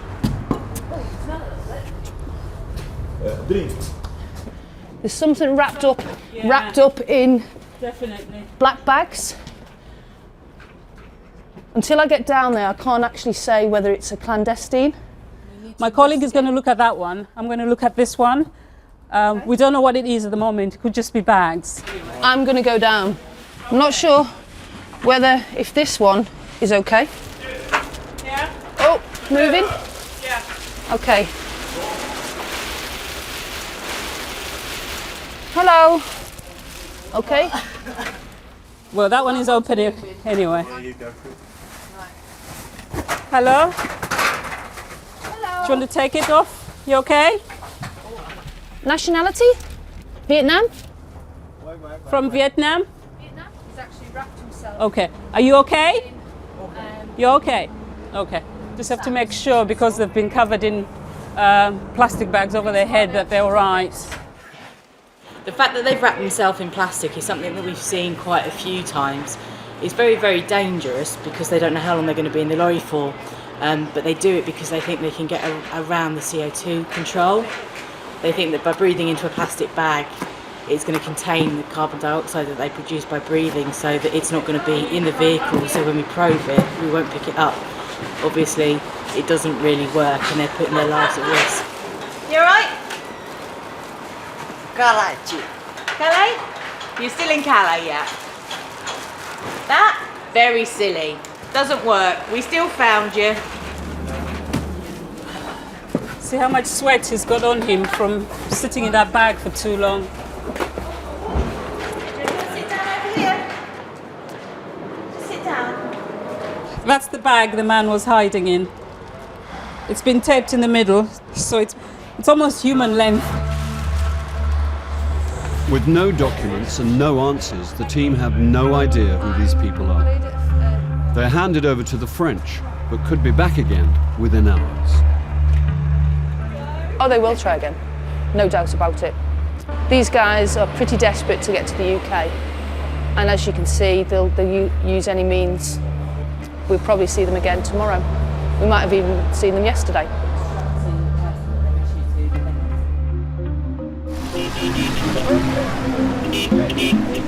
Back in Lagos, hopeful visa applicants arrive at the British Deputy High Commission. Applicants are called for interview when their application forms alone are not enough to qualify for a visa. This morning, Officer Andy Megan is dealing with a difficult case. The applicant lived in Britain as an illegal immigrant for 2.5 years under a false identity. He's returned to Nigeria to apply for a legitimate UK visa. He's decided, probably on the advice of a solicitor, to come back to Nigeria and make his application properly as the spouse of someone in the United Kingdom. Although his wife is from Lagos, the couple met in Britain and they had their first child. Have a seat, please. All of this while he was still an illegal immigrant. Despite his dishonest past, he is now prepared to tell all. By coming clean, he hopes he will be allowed to live in Britain legally. The man has agreed to be filmed, but does not want his face shown. So when did you first go to the UK? Yeah, that was 2005, February. Okay, so how long were you in the UK for before you two guys met up? Yeah, I think about 2.5 years. So. 2.5 years? Yeah. So what did you do for money during this time, 2.5 years? Yeah, just the guide, I mean, I've got a friend as well who accommodated me, and sometimes he do give me some money, accommodated me. I don't have Do you do any work? Casual work? No. Come on, you've told the truth and everything else here. Yeah, no. No, you didn't take any jobs? No. Okay. No.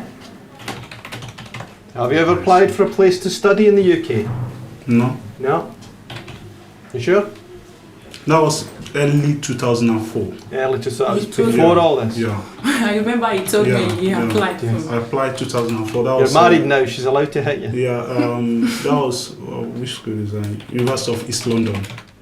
Okay, an outmoded term, but when did you guys start dating? That's, was it in April, May, I can't really... What, in 2007? Yeah. Did you tell her at that time how you got to the UK?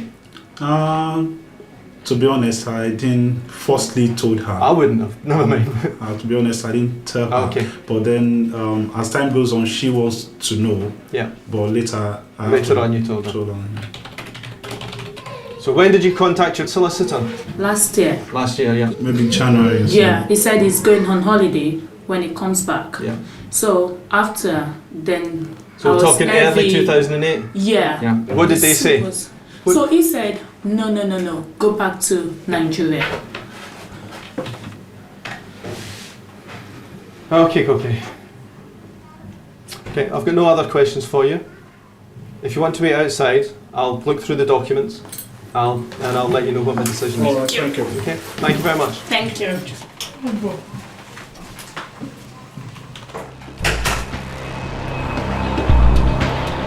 Back in the London steakhouse, and the Ukrainian waitress can't be found on the Home Office database. Do you want to go to a police station? No, you don't. Do you want to go to police stations? Are not very nice. It's really hot outside, and the cells are not very nice. So, are you going to tell me the truth? Marriott Court. You're going to take us to Marriott again. Just there. You don't have a visa. So how did you come to the UK? Did you come in on an airplane? Did you come on a train? I don't have keys to your house. Train. The train, yeah? You came on the train. Okay. And when you came to this country, did you see an immigration officer? Yep. Explain to me what happened when you came. Did you show the immigration officer your passport? Yep. And what did you have a visa in your passport? No. And did the immigration officer ask you any questions? No questions. No questions. So they didn't ask you no questions and they let you through? That doesn't happen. I just buy in Poland in like market. Well, can we not get into your house? Can you not show us your passport? No good letter. You can't show us your passport. Okay, so somebody brought you here illegally. Yeah? Thank you. That's all we wanted to know. She finally just to admits remind she you, you're still doesn't in have a Bullshit. UK visa and has paid an agent €3,000 to get into Britain. But the situation is that you've told me under caution that you've entered the UK illegally by using someone else's documents to come here. You're aware that you're illegally, therefore you're under arrest. We're going to take your personal belongings and we're going to go to our van. Do you understand that? Okay? Now the officers need the woman's passport to begin the removal process. She has told them it's at her house. This will be their next destination. We're going to go to the house. We're going to see if we can find their passport. If we can find their passport, we're going to send her home. Just take a seat. Watch your head as you get in. Nice and slow. Just take a seat. Back inside the restaurant, officers Lippington and Mitchell have a positive match for the Mongolian chef. Possible identification. Let's see. Hang on, let's write it down. Is this you? Is this you? Is this your real name? Game's up, yeah? Is that you? There's nothing to worry about. Don't worry about. We've got a nice lady. Yeah. She's going to search you, okay? You're going to tell us the truth, yeah? Yeah, Asylum. finished. Date of birth, 18th of the 11th, 79. Yeah. You're good liar, aren't you? But not that good. Ah. CEO. You've seen immigration before. Yeah, he's a face. We get there in the end, and you've just caused yourself so much more trouble by lying. He gave them a false name. Now they can cross-check his real identity with the Home Office database, and there's a surprising result. Is he not Faz? No, he's been removed. He's come back again. Coming up, a painful decision for the Ukrainian waitress, as she's forced to choose between her friends and being locked up in a detention centre. Okay, which one is it? I don't know which house is it.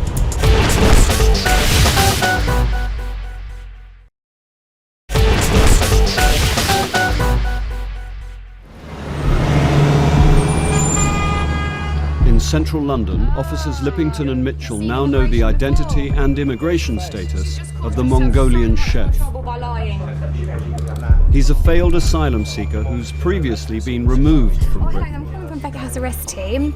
I was wondering if I could do a check on a name that's... This gentleman gave us a false story under caution. We've got his true identity and we know that he's a Mongolian who was previously removed. So what we're trying to do now is find out how he's re-entered the country. We're checking we know what his real name is. We're checking the systems now to find out if we've got any record of him re-entering the country. In August last year, we sent you home, didn't we? Yes? Right. So how did you get back in? Someone just told me I'm just using someone's passport again. You used someone else's passport again, yeah? Was it a Mongolian passport that you used when you came back in? Was it a friend's passport or was it your passport? It wasn't a friend or anything. Did you pay money to someone? How much money? You paid £1,000. This gentleman is under arrest for illegal entry. Yeah. Okay? You're under arrest for illegal entry. I remind you, you're under caution, yeah? Interesting. I'm putting these on. The man was sent back to Mongolia after spending 2 days in detention. It's not the first time he's been here. Watch your head, be careful. In Lagos, Nigeria, Officer Megan has made a decision about the man who lived illegally in Britain but now wants a genuine British visa. Ah, you're there. I thought you said you weren't there. Right. You'll be pleased to know that your solicitor was correct. I'm going to issue you your visa. Okay? So you can go back to the UK. Thank you. Shouldn't have done it that way in the first place. Thank you. Thanks so much. God bless you. So we wanted a good solicitor first of all. Okay? Thanks Thank so you very much. much. God bless you, sir. It's an adventure you've had. 2005. Thank you. You could say they're a bit happy. Madame was quite ecstatic, so she's quite happy. And he's relieved. That's it. Sometimes we do bring a bit of sunshine into people's lives. Not very often. Yeah. Arena, you're going to give me your address now. In London, the Without enforcement trusting your team need to boyfriend. find the Ukrainian waitress's passport You have so to they can believe me. deport her. But she refuses to tell them where she lives. Because her boyfriend's illegal as well. She doesn't want us to go around and have the boyfriend. And she said there's 8 other Ukrainian people living there. So I don't think she wants to be responsible for other people's fate.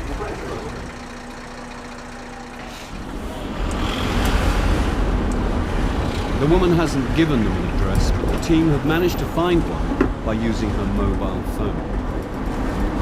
We're going to an address in Lewisham.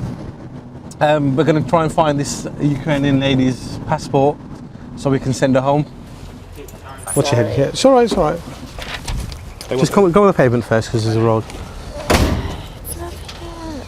Number 27, yeah? I'm sorry? Number 27, this is your house? No. No, you don't live here then? No. We're going to try the house anyway. I've been given this address as your house. Okay, alright. We'll try it. We'll try it. If not, we'll go back in the van, alright? Okay, yeah? Alright. I think I lived in this flat, but nobody there now. It's empty now, is it? It's empty.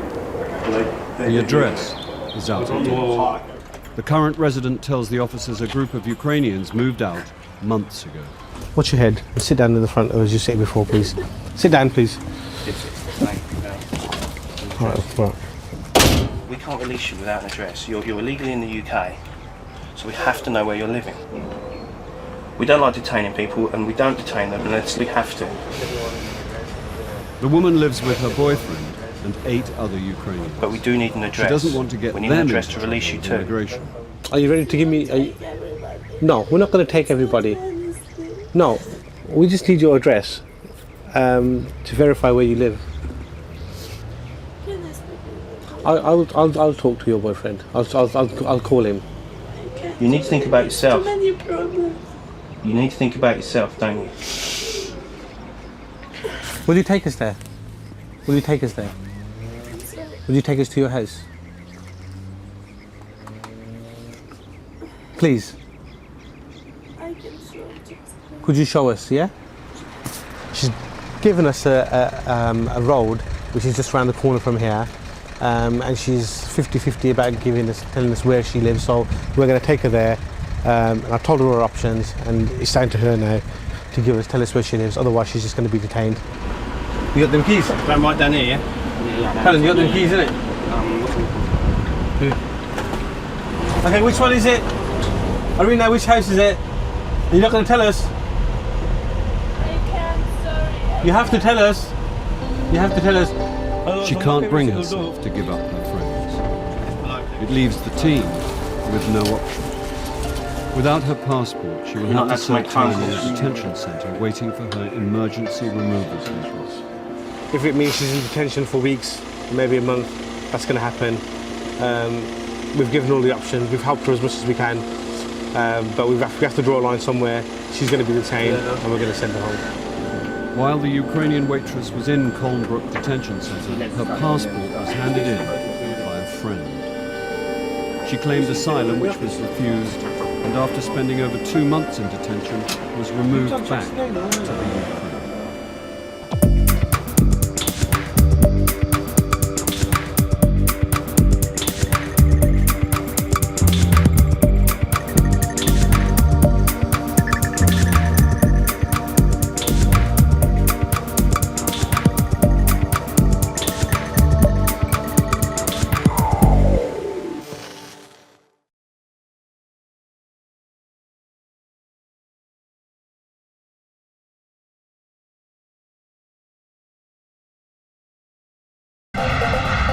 25,000 men and women work for the UK border agents. At home and abroad, their job is to seek out the lawbreakers and imposters who don't have a right to be here. They are the UK Border Force.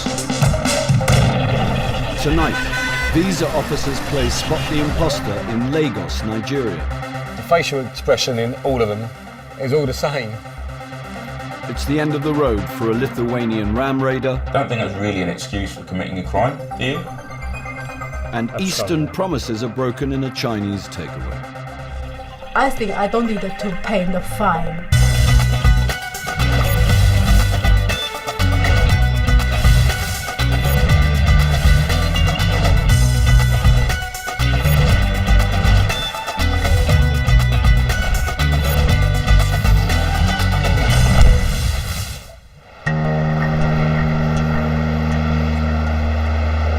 Heathrow is one of the world's busiest airports. Terminal 2 is its oldest terminal. A flight from Lagos, Nigeria has just landed. At the desk is Officer Barley Ruprai. She's been part of the passport team at Heathrow for almost 7 years. Just take your passports and your landing card. Okay, just the one passport, yeah? Yes. All the passengers have passed through, except for one. This man says he's a security guard in London and has permission to work here, but his passport has a fake document. Officer Ruprai has noticed the stamp belongs to a woman. We have an indefinite leave stamp which is in the document. This has, the pages that the stamp is on has simply been taken out of somebody else's genuine passport and stitched into this document. To get this far on a false document, he will have completely avoided the British High Commission in Lagos and hoodwinked airline staff on boarding the plane. Is this you?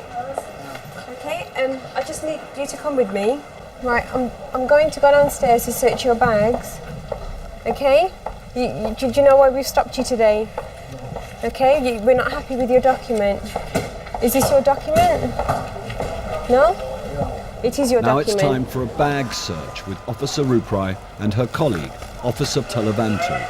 What's your real name? My name's Okpeba Benson. Sorry? Okpeba Benson. Okay, whose is this passport? I have a problem for where I came Okay, answer the question please. This passport, who does it belong to? The passport? Yeah. There's somebody that gave it to me. I normally call him Uncle London. I have problem at home now. Right. We need to search your bags. And then, okay, 1 second. We need to search your bags, and then after we will go upstairs and we will talk about what problem you have. Okay? First things, where did you get the passport from? There's a good Samaritan that gave it to me. A good Samaritan? Yeah. Good Samaritans forge passports nowadays. In Lagos. In Lagos? Yeah, so I expressed everything to him. Okay. I told him everything that happened. Okay. Okay, this looks like a crib sheet. It says here, where do you work? I am a security officer in Oak Kent Road. These are the answers that you were giving us on the desk. I'm just doing it on my own, sir, because I know that... Is that correct? Isn't that what you said on the desk? You did say that I work on the Oak Kent Road. Is that correct? Yeah? That is correct, isn't it? Yeah. Okay. What else are you not telling us? I said I have problem at home. Okay, you keep saying you've got problems. Yeah. We've told you we'll come to those later.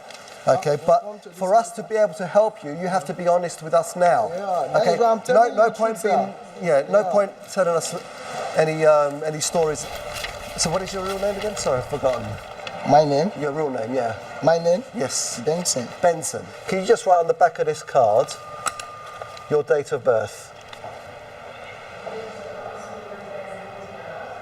17 September 1993. Yes, sir. 17 September 1993. That makes you, by my crude calculations, 15. Yeah. You're 15 years old. Well, by 17th of September, I will become 16. You on the 17th of September. Okay. The officers suspect that Benson has been trained in Nigeria to beat the UK immigration system. Okay, let's go. He's claiming to be 15. He doesn't appear to be 15. It's possible that he's claiming to be a minor because it's more difficult to remove minors from the United Kingdom. This is something we will be continuing to look at. Just going to go and place him into the holding room. Okay, Benson, I need you to get up, please. Are you tired? Sorry? My eyes are turning me. Okay, well, I'm going to take you into another room where you're going to be a bit more comfortable. You can have something to eat there and have something to drink, okay? If you just want to come through with me. Benson, just follow me.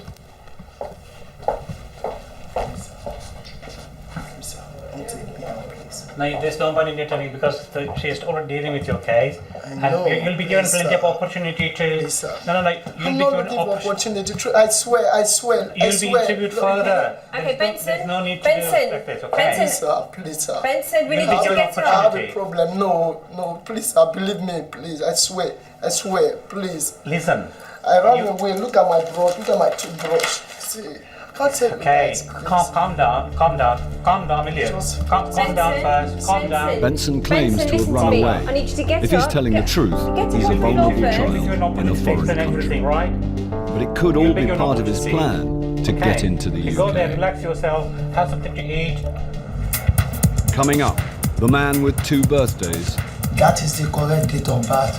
Which one? And caught at Calais, the man with an international arrest warrant. You had a choice either to do this or not to do this. You knew what you were doing was illegal.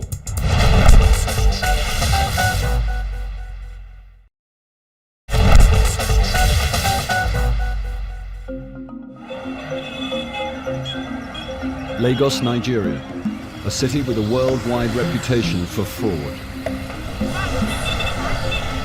The streets are awash with outlets for fake documents. Documents that are then used in attempts to obtain genuine UK visas at the British High Commission.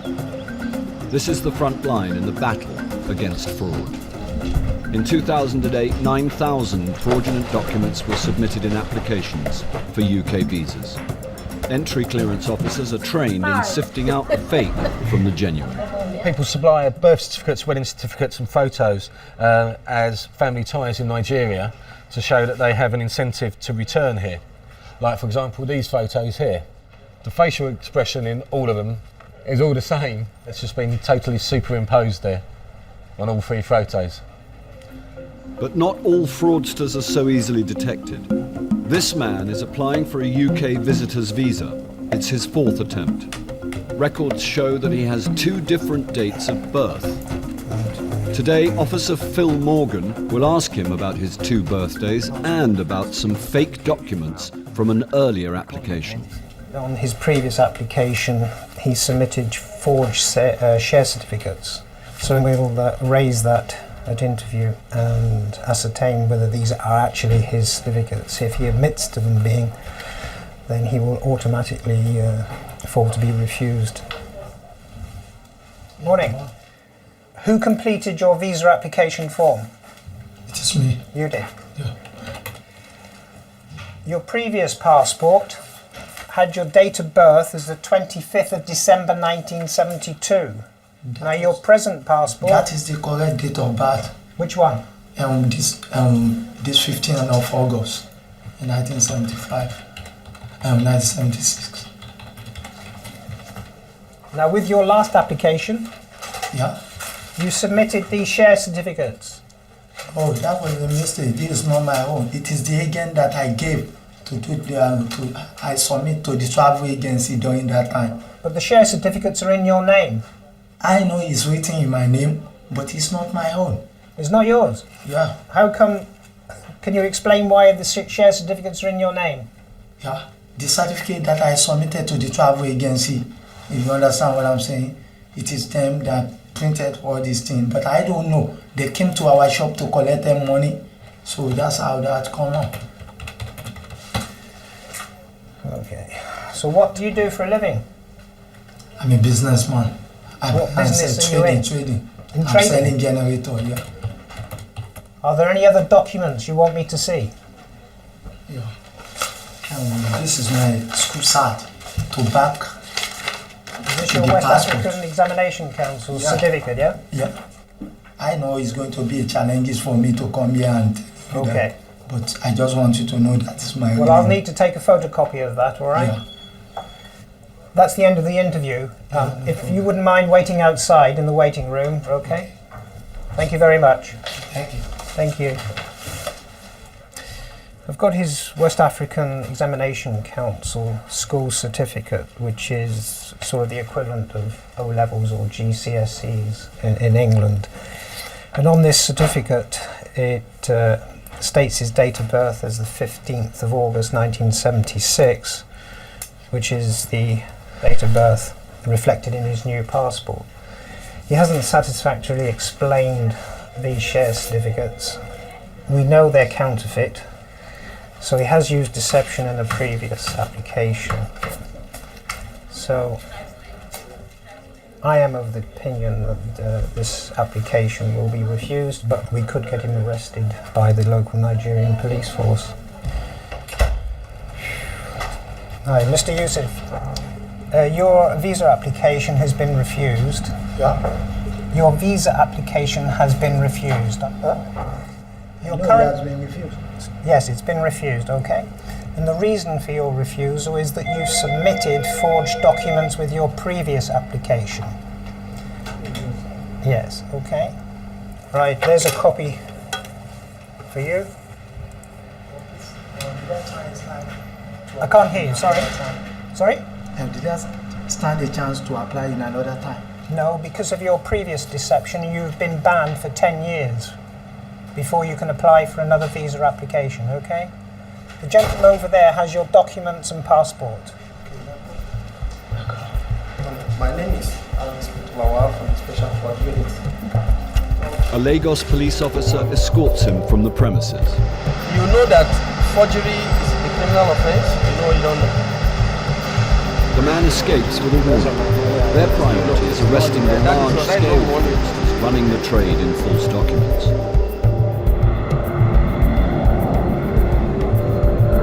2,500 miles away in London, and Benson, a passenger from Lagos, is still adamant he is 15 years old.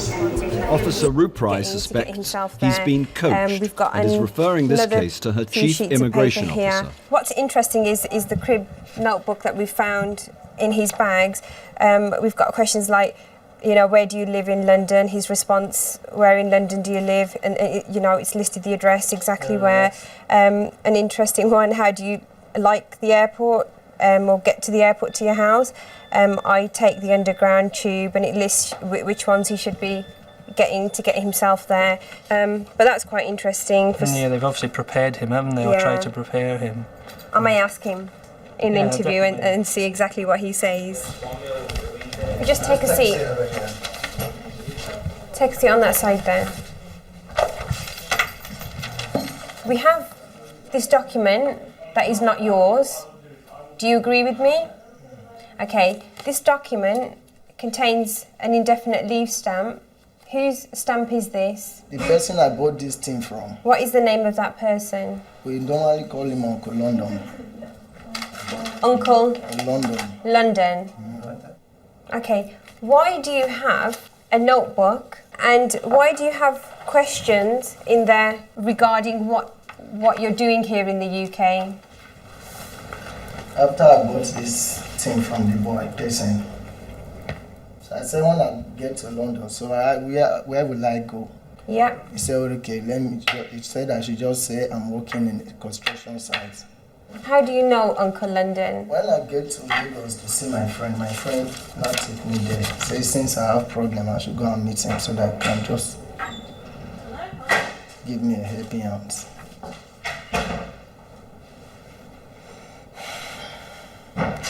You say you're 15, is that correct? Yes, sir. Okay.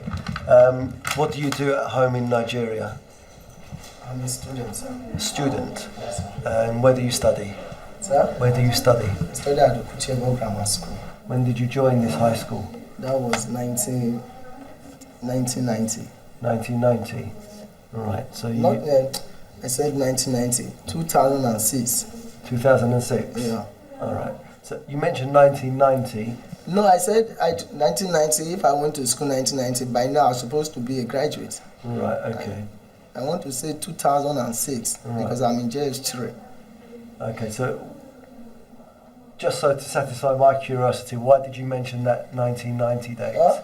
Why did you mention that I 1990 want to date? mention 2000. Me looking at you people, let me just tell you simple. I'm afraid. Okay. I believe that you're not 15. I'm 15 To me, you look older than 15. I'm 15. Okay, how will I believe that you are 15? I'm 15. How will I believe that? Take it from me. Okay, when you arrived, Benson, you lied to the immigration officer. Earlier, you lied and said this was your passport. Huh? So how can I believe you?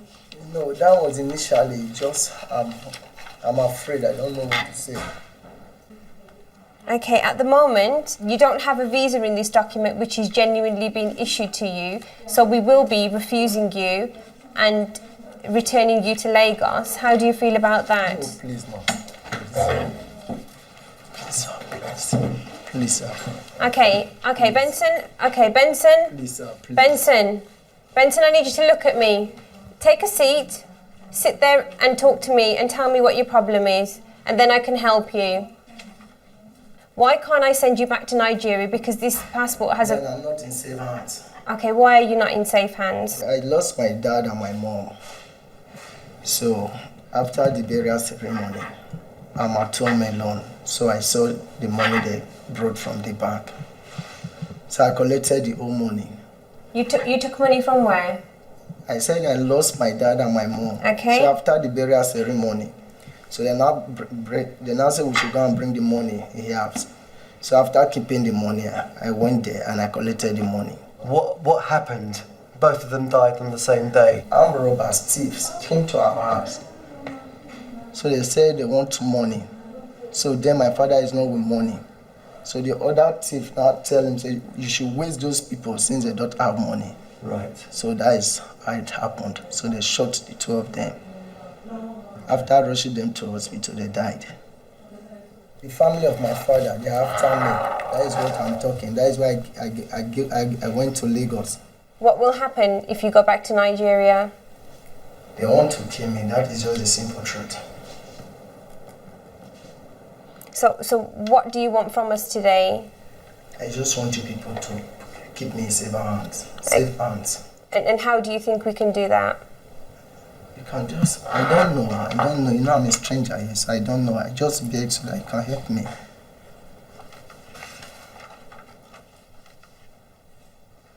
So are you saying that you wish to claim asylum while you're here in the UK? I don't know the meaning of asylum. If you want us to help you, you need to keep telling the truth. I will always tell you the truth, and that is just the truth. Listen, I swear. Okay, which is fine, but you're telling us you're 15 years old and we don't believe you. I'm 15 years old. Okay, and we need to establish that. We need to find out your real age. So if you help us, we can help you. Do you understand that? Yeah. Okay? If you just want to come through. If you want to take your Holy Bible, you can.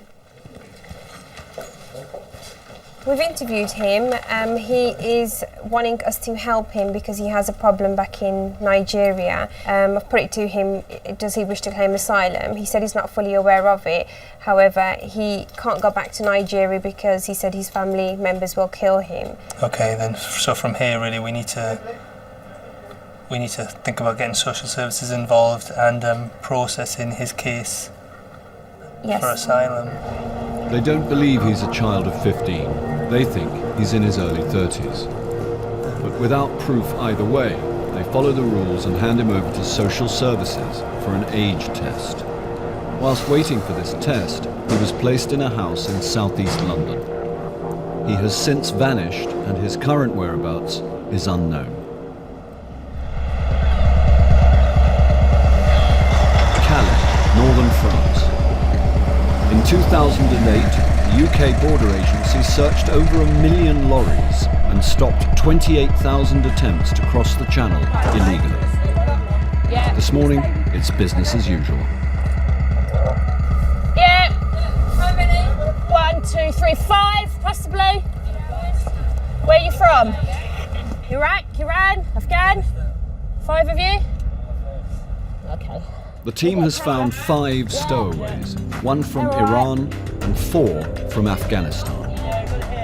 Of all the nationalities caught attempting to enter the UK illegally, Afghans are the most frequently encountered. So this actually looks like where they've got in. They've tried to put it back together with a couple of pieces of, looks like shoelaces. Yeah, that's where they pointed out to me where they've got in Calais, about 3 hours ago, they said. But searching for stowaways in the back of trucks isn't the only way to stop people from entering the UK. Officer John Kendall is checking passengers at passport control boarding ferries by coach and car. His team have stopped a man from Lithuania, believing him to be the subject of a European arrest warrant. It turns out that he's of interest to the Austrian police.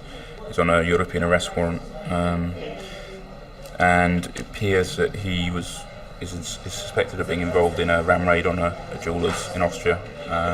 Apparently he lives in Ireland, so I think we're going to have to look into that further, possibly looking to refuse him admission to the UK. Yes, I would definitely recommend. Yep. No, that's great. All right, Thank you. thanks. Let me know what happens. Okay, you just come with me if you want. The Lithuanian man is wanted in Austria to face charges for ram raiding a jeweller's. He's lived in Ireland for 2 years but claims he can't speak any English. It's Saturday afternoon and there are no interpreters at Calais, but Officer Kendall manages to get one over the phone. What was the purpose of your trip to Austria? Jūsų kelionės į Austriją. Čia labai ilgai pasakoti, šitą visą galėčiau papasakoti, bet per vieną žmogų susipažinau su vienu tokiu žmogumi ir mes išvažiavome, aš buvau ką tik grįžęs iš armijos. So you thought you were going to find a job in Austria? Iš tikrųjų, aš žinojau, kad kažką gal reikės daryti nelegalaus, arba jisai paskui žadėjo, kad susirasim darbus. When you say you knew you'd be doing something illegally, what do you mean by that? Iš tikrųjų, kai mes su juo susitikom, čia vardas Elvis yra, net nežinau, čia gal pravardė. Elvis. Čia gal pravardė ar vardas jau, aš net nežinau. Jisai pasakodavo, kaip anksčiau jisai važinėja, tenai apvaginėja parduotuvės ir nieks nieko nepagauna, jie labai gerai iš to gyveno. So you went to Austria with the intention of shoplifting? Jau kai aš nuvažiavau, tenai man nebuvo kitų pasirinkimų. Man kai buvo Lietuvoje, man nieks nieko nepasako reikėtų. Man tik sakė, kad viskas bus gerai. You had a choice as an adult either to do this or not to do this. And you chose to do it. You knew what you were doing was illegal. Aš sakau, dėl to buvo man rizika, nes sakau, žmonės buvo ten su gera mašina jie buvo. So you're saying that you were coerced into doing this? Galima sakyti taip, kaip ir privertė, nes jau neturėjom kito pasirinkimo. Did they hold your passports while you were in Austria? Ne, viskas buvo su mum. No, we can't passport to that. So your only reason so far really for doing this is that you didn't have enough money to leave. Taip, mes neturėjom. I don't really think that your motive is very good. If your excuse for doing this was, yes, I knew full well that what I was doing was illegal, but I needed the money to get home, don't think that's really an excuse for committing a crime, do you? Jie gal nesupranta iš tikrųjų, kai viskas būna, jeigu nežinai, kas bus, jeigu atsisakysi. Before you'd left Lithuania, you knew you were going to be doing something illegal, but you still chose to do it. At that point, there were no pressures on you whatsoever. You could have stayed in Lithuania. Is that correct? Yeah, obviously. Obviously. The man has admitted taking part in the ram raid, but the offence took place in Austria, not Britain. As an EU citizen, he is normally free to travel anywhere in Europe. But if Officer Kendall has grounds to believe that he poses a threat to Britain, he will not be allowed entry. And then he can hand him over to the French police. Coming up, the Welsh enforcement team visit a repeat offender at a Chinese takeaway. Got a warrant to enter the premises. Come and sit in the front. And things go from bad to worse for the Lithuanian ram raider. I'm sure you remember how many times you've been arrested by the police.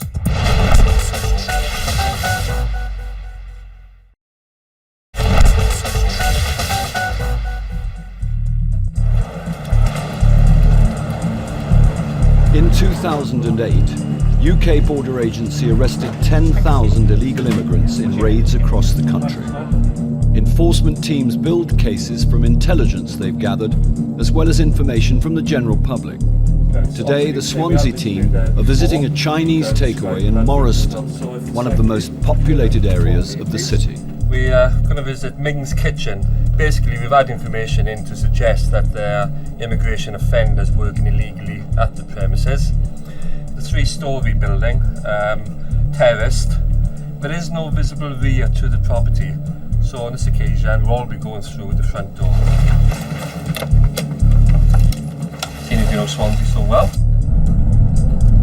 We visited there last year and we encountered a number of people working illegally. A fine was imposed on the takeaway. Unfortunately, we have been to certain establishments on 2 or 3 occasions and they haven't learned their lessons and further fines have been imposed. So we'll see what happens now in the next 5-10 minutes.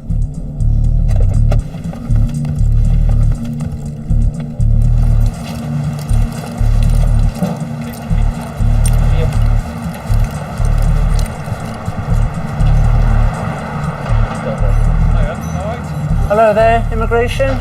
We've got a warrant to enter the premises. We've got a warrant to enter. Okay. Come and sit in the front. Oh gosh. Come around the front. You might come and sit here, please. Come and sit down. Hello, come out, sir, immigration. Okay, just follow my colleague out to the front there, please. Don't worry, it's no problem. We'll just get some identification from you and check, okay? How are you? Can you come through for me, please? How many people here? 2. 2. You 2? Yeah. No more people? No more? Yeah. Okay, anybody upstairs? My baby. You're sleeping? Yeah. Do you want to go with this lady? Yeah. Sorry, next to. Will you come with me to look upstairs? Thank you. Stay over there, thank you. Don't worry, no panic, don't worry. The owner of the restaurant says there's no one else in the building except for her baby, asleep upstairs. I asked the lady whilst we were upstairs if she had an identification, and she says she's got a Chinese passport, which I've brought down, and a British passport for her baby. So we'll just check that now to make sure it's genuine and it's got the correct visa inside, and she'll be fine. Yep. She's got a residence permit with limited leave to remain. She's allowed to work in the UK. It was granted in March last year. And she's already registered the baby as a British citizen. So there's no issue with the baby. She came in as a spouse. After the 2 years, she applied for indefinite leave and was granted it and gets that vignette. So, yeah, not subject to control anymore. The owner was married to a British national, but is now divorced. Both she and her baby have permission to live and work in the UK. But the team have suspicions about the man found in the kitchen, who she claims is her new partner. Okay. Does he have a passport or any form of identification? No. Okay, okay. How long has he been in the UK? 他问你在英国多久了？大概有13年了吧。13年哈，before 13 years. Okay. Did he enter the country illegally? Yeah, that's what he said. Has he made any applications to the Home Office to stay here legally? Asylum seeker. He's claimed asylum already, has he? Yeah. Okay. And he says that his asylum was approved. He said at the beginning they approved, the later they refused. Okay. They don't normally approve and then disapprove. So he's got paperwork upstairs? Yeah, that's nigger. The man's story is unusual. He says the Home Office granted him asylum, but revoked it at a later date. If he's found to be an illegal worker, the owner will be fined up to £10,000. Back in Calais, an Officer Kendall is interviewing the Lithuanian ram raider. The officer will not invoke the European arrest warrant, but will investigate the case. Have you ever had any other problems with the police or law enforcement authorities? Neturėjau, tik tiek, kad ten viešosios tvarkos pažeidimas ten toksai. And have you had any problems since you've been living in Ireland? bandymas pavyzdžiui? Nu, irgi tas pats, o ten viešosios tvarkos, ten triukšmavimas, dar kas nors. Just once? No, two. Maybe two. I'm sure you remember how many times you've been arrested by the police. Two, yeah.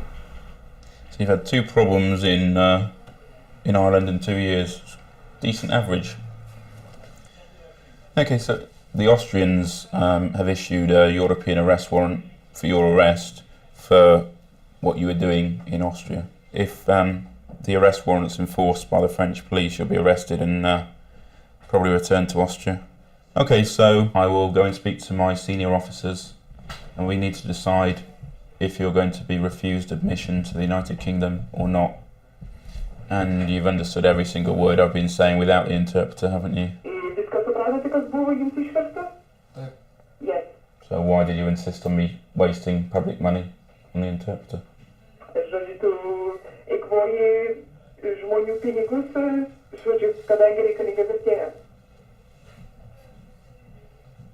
Not really funny, is it? With the admission of his part in the ram raid and 2 other offences whilst living in Ireland, Officer Kendall considers he has grounds to prevent the man from entering the UK. But first, he refers the case to his chief. Finished the interview with our Lithuanian guest. He's more or less admitted that he has committed the offence that the Austrians have accused him of. So he does present a serious threat to the fundamental interest of society. I would say, I think, as he knowingly travelled from Lithuania to Austria to commit a criminal offence, there's a chance of reoffending. So. What I'll do then is I'll contact the duty inspector and refer your findings to her and see how we go from there. Yep. Once again, the case is referred upwards before a final decision is made. Right, I have a young male Lithuanian national who presented himself at the control a couple of hours ago. Yes. I mean, we believe here that, you know, he presents a serious threat to the fundamental interests of society by personal conduct, so we were looking to refuse him L1. Thank you. No problem, have a good day. Take care, bye now. Okay. Yes, please. We go ahead then and refuse admission. And what I've discussed with Penny... Entry to the UK is denied. Later that day, the man was handed over to the French police, who enforced his return to the Austrian authorities. In South Wales, the Swansea enforcement team are in the bedroom of a Chinese man found working in a takeaway. Foreign nationals and asylum seekers are not allowed to work in the UK unless given permission by the Home Office. He claims he was allowed to work while his asylum application was being processed. Okay, the gentleman's shown me a letter which is received from the Home Office. He's obviously made an application to the Home Office and he's written to them requesting whether he can take employment while his asylum application is being considered. We can use this document to, it's got references on it, so we can check with Home Office then what stage his asylum application is at. Okay, Mr. Zhu, let's go back downstairs then. The letter is from the Home Office detailing a request for asylum in 1997. But it's unclear whether the application was successful. Downstairs, the owner of the takeaway is also being questioned about the man's immigration status.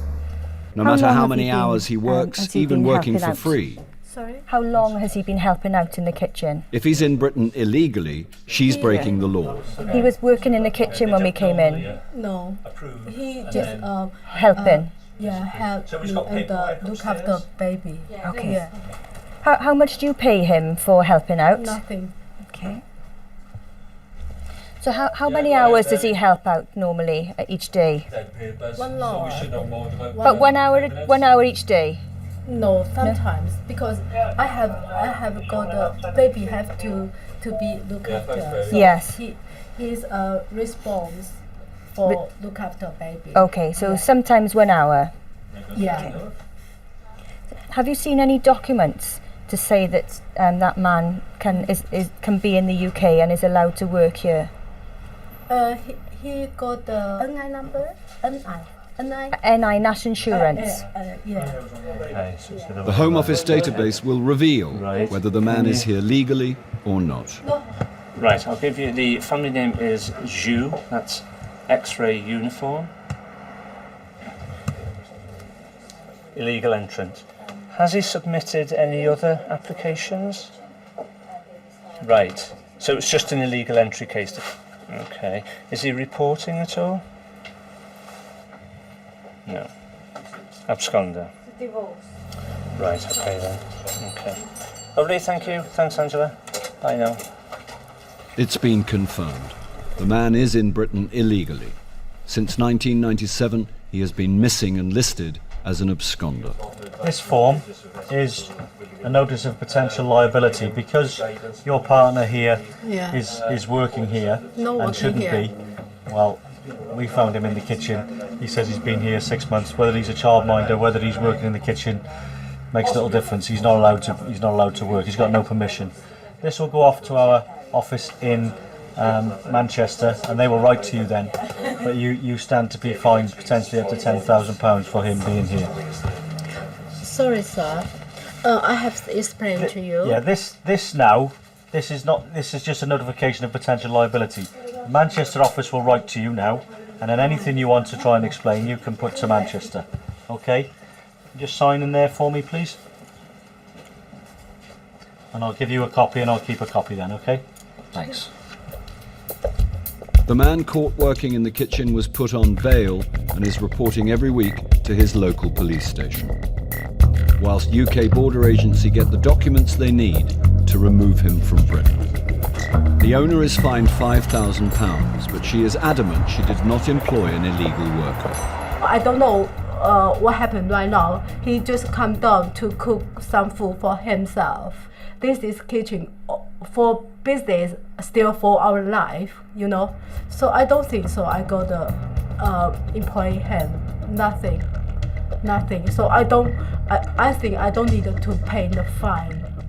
Coming up, the Canadian woman with unusual holiday plans. What will you do whilst you're in the UK? We're gonna go fishing apparently. And then we're gonna do heroin, cocaine.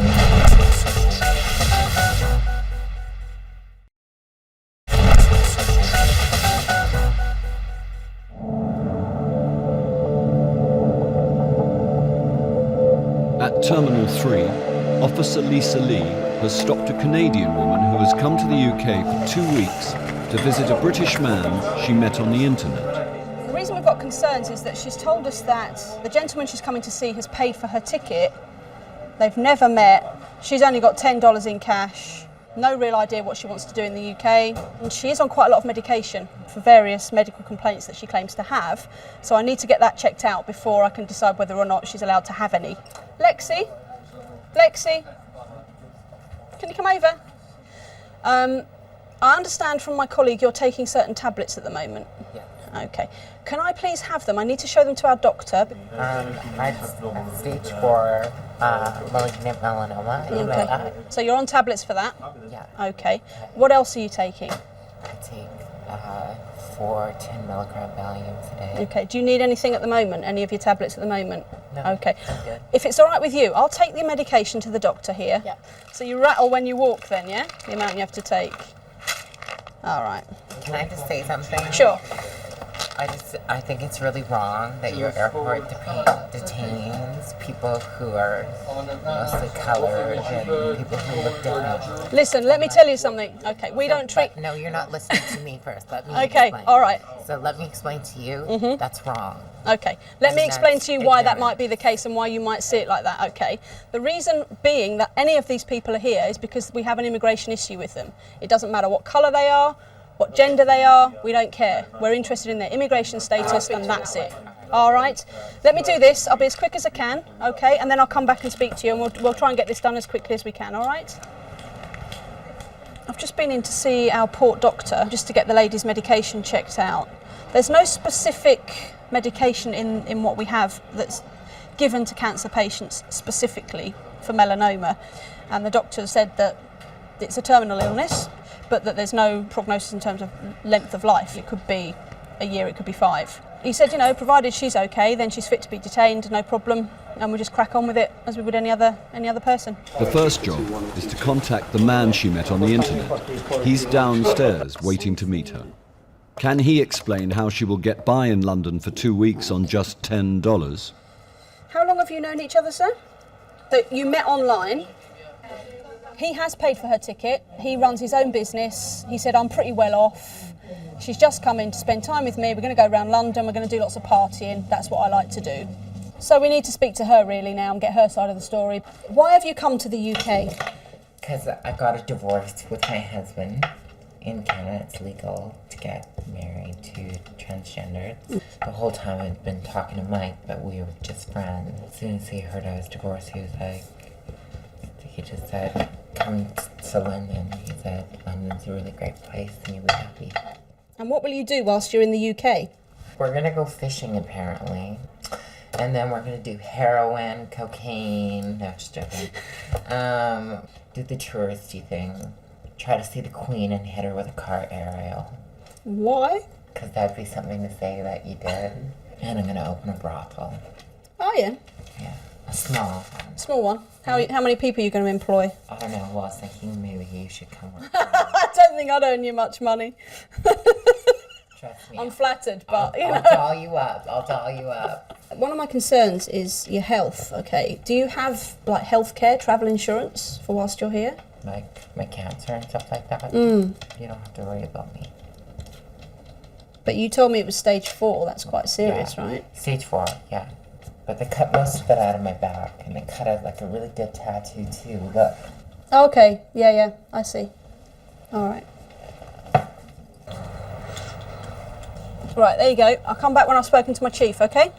Okay, thank you. So they All right. need the gloves, no problem. No. But this is your boss, right? She's my big boss.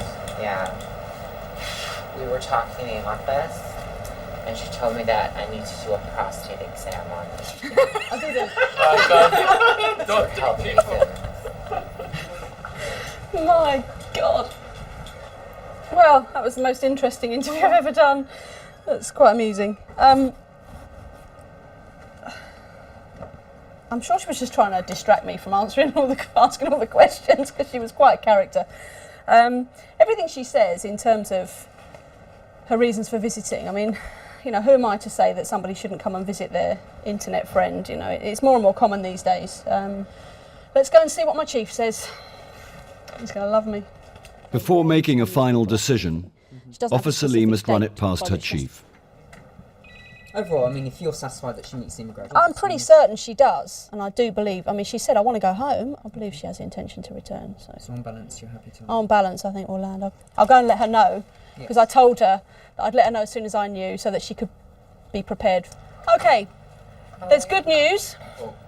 And bad news? No, just good news. You're going to be granted entry. We're going to give you a stamp in your passport for a couple of weeks to come and visit Mike. Yeah. Come on then, my dear. I hate the UK. But she was very nice. It was fun. At last, Officer Lee can let her passenger cross the border to meet her internet friend for the first time. At the end of the day, we have to be satisfied with certain things. One of them is that she's going to have somebody look after her, or that she can look after herself while she's here for money, somewhere to live. That was all fine. That she's going to leave the UK. I'm happy. It was a good job. Good decision. Let's hope she has fun. I expect she will. Watch out for her.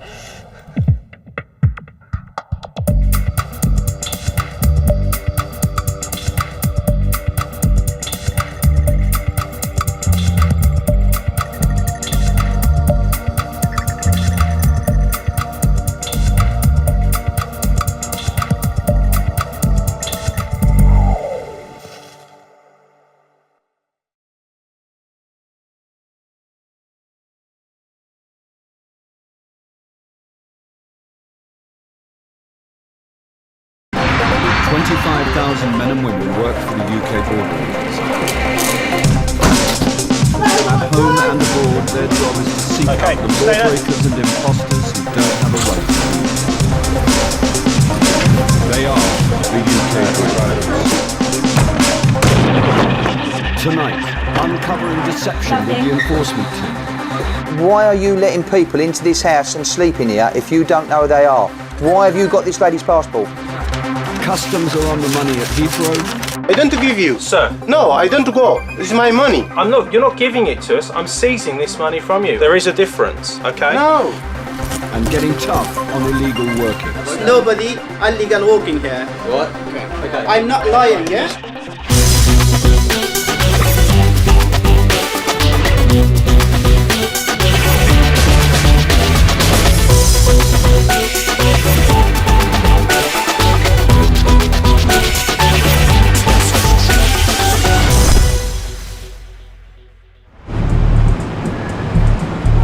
People from all over the world want to make a life for themselves in Britain, but not everyone can. Anyone from outside the EU needs permission to live or work in the UK. It's estimated that up to 1 million people are in the country without permission, trying to stay under the immigration radar. Today in Hampshire, Chief Immigration Officer Simone Shepherd is leading a team whose job it is to track down those people living and working in the country illegally.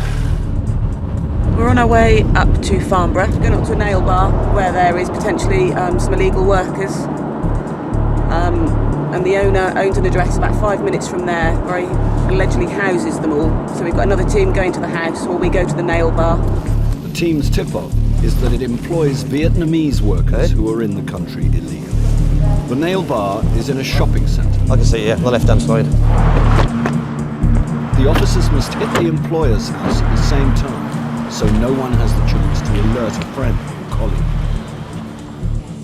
Good morning, folks. How you doing? There are 2 employees. They'll have to prove they're allowed to work in Britain. You speak English? Little bit? Okay, come and speak to me. And then you can come back and finish this lady's nails, hopefully, okay? You'll have to finish him if he doesn't. Well, I'll have a shot.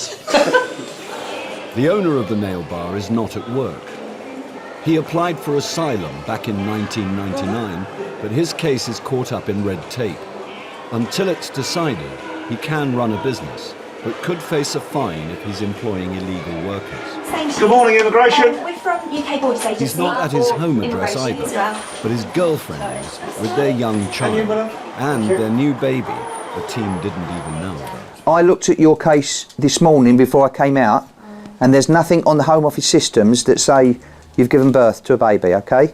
Yeah, so The woman is a I failed want asylum to ask you about seeker question. and has broken you her got bail something conditions. decided Her partner, for me the or- owner, has a Give you new what? asylum claim. It's You know, unlikely they'll because be at the removed moment from I the want. country. At the moment, we've got it down that you should have been reporting and you're not reporting. Now, you must report, otherwise we'll come back and arrest you, all right? Okay. Do you have a wallet or some ID on you? Yeah. Yeah? At the So nail look bar, what you got. one of the workers claims to be a student at Oxford Brookes University. Do you live in Oxford still? Yeah. Yeah? Yeah. Do you travel here from Oxford to work? Yeah. Yeah? And you're from Vietnam, yeah? Yes. If checks confirm he has a student visa, he'll be free to carry on working. Step out there. Stand over there for me.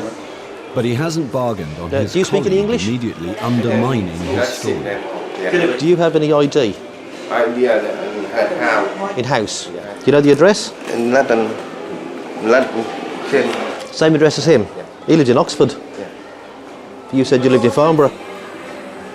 Officer Shepherd steps in to And what you establish doing your whether the student thesis lives or in something Oxford at the minute, are you? or at the owner's Okay. house round the corner in Farnborough. And how is it that you get to Farnborough every day? Yeah, in train. On the train? Have you got your train tickets there? So have a quick look at those. I have rail card. Oh yes. So where is your rail card? In the house. In the house. Which house is it in? In Farnborough. In Farnborough. Officers at the nearby house don't find a rail card or any evidence of commuting from Oxford. They do find plenty of the man's belongings, enough to suggest he lives there. What language do you speak? Also in the house is a woman who claims to be just visiting. And what's your nationality? I think Malaysia. You're from Malaysia. Have you got any ID and your identification? Her friend. Right, your friend and a friend, are you? Come Right, here. okay. Where's your passport? Passport. The lady insists she is here for a 2-week holiday and says that a friend in London has her passport. But the team won't take her word for it, as they suspect she's a model employee of the nail bar. I want to see some ID, otherwise we're going to arrest her and take her away.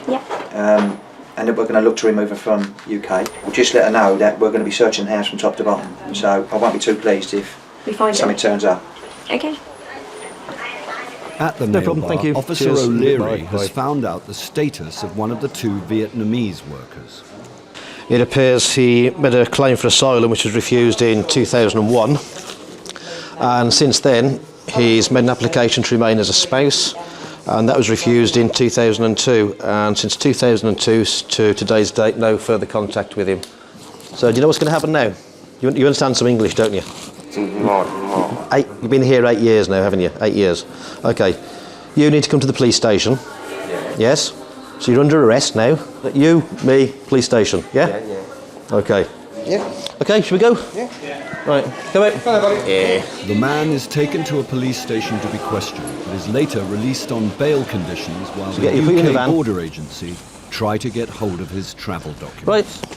Mind your head on there, okay? Yeah. Coming up, difficult questions for the student. You've lied about coming in on the train. You've lied about where you're living. I put it to you, you're actually working here full time. What do you say to that? And the cash team target ill-gotten gains. What's the problem, my friend? I am working. This is my money. You cannot prove to us that this money belongs to you.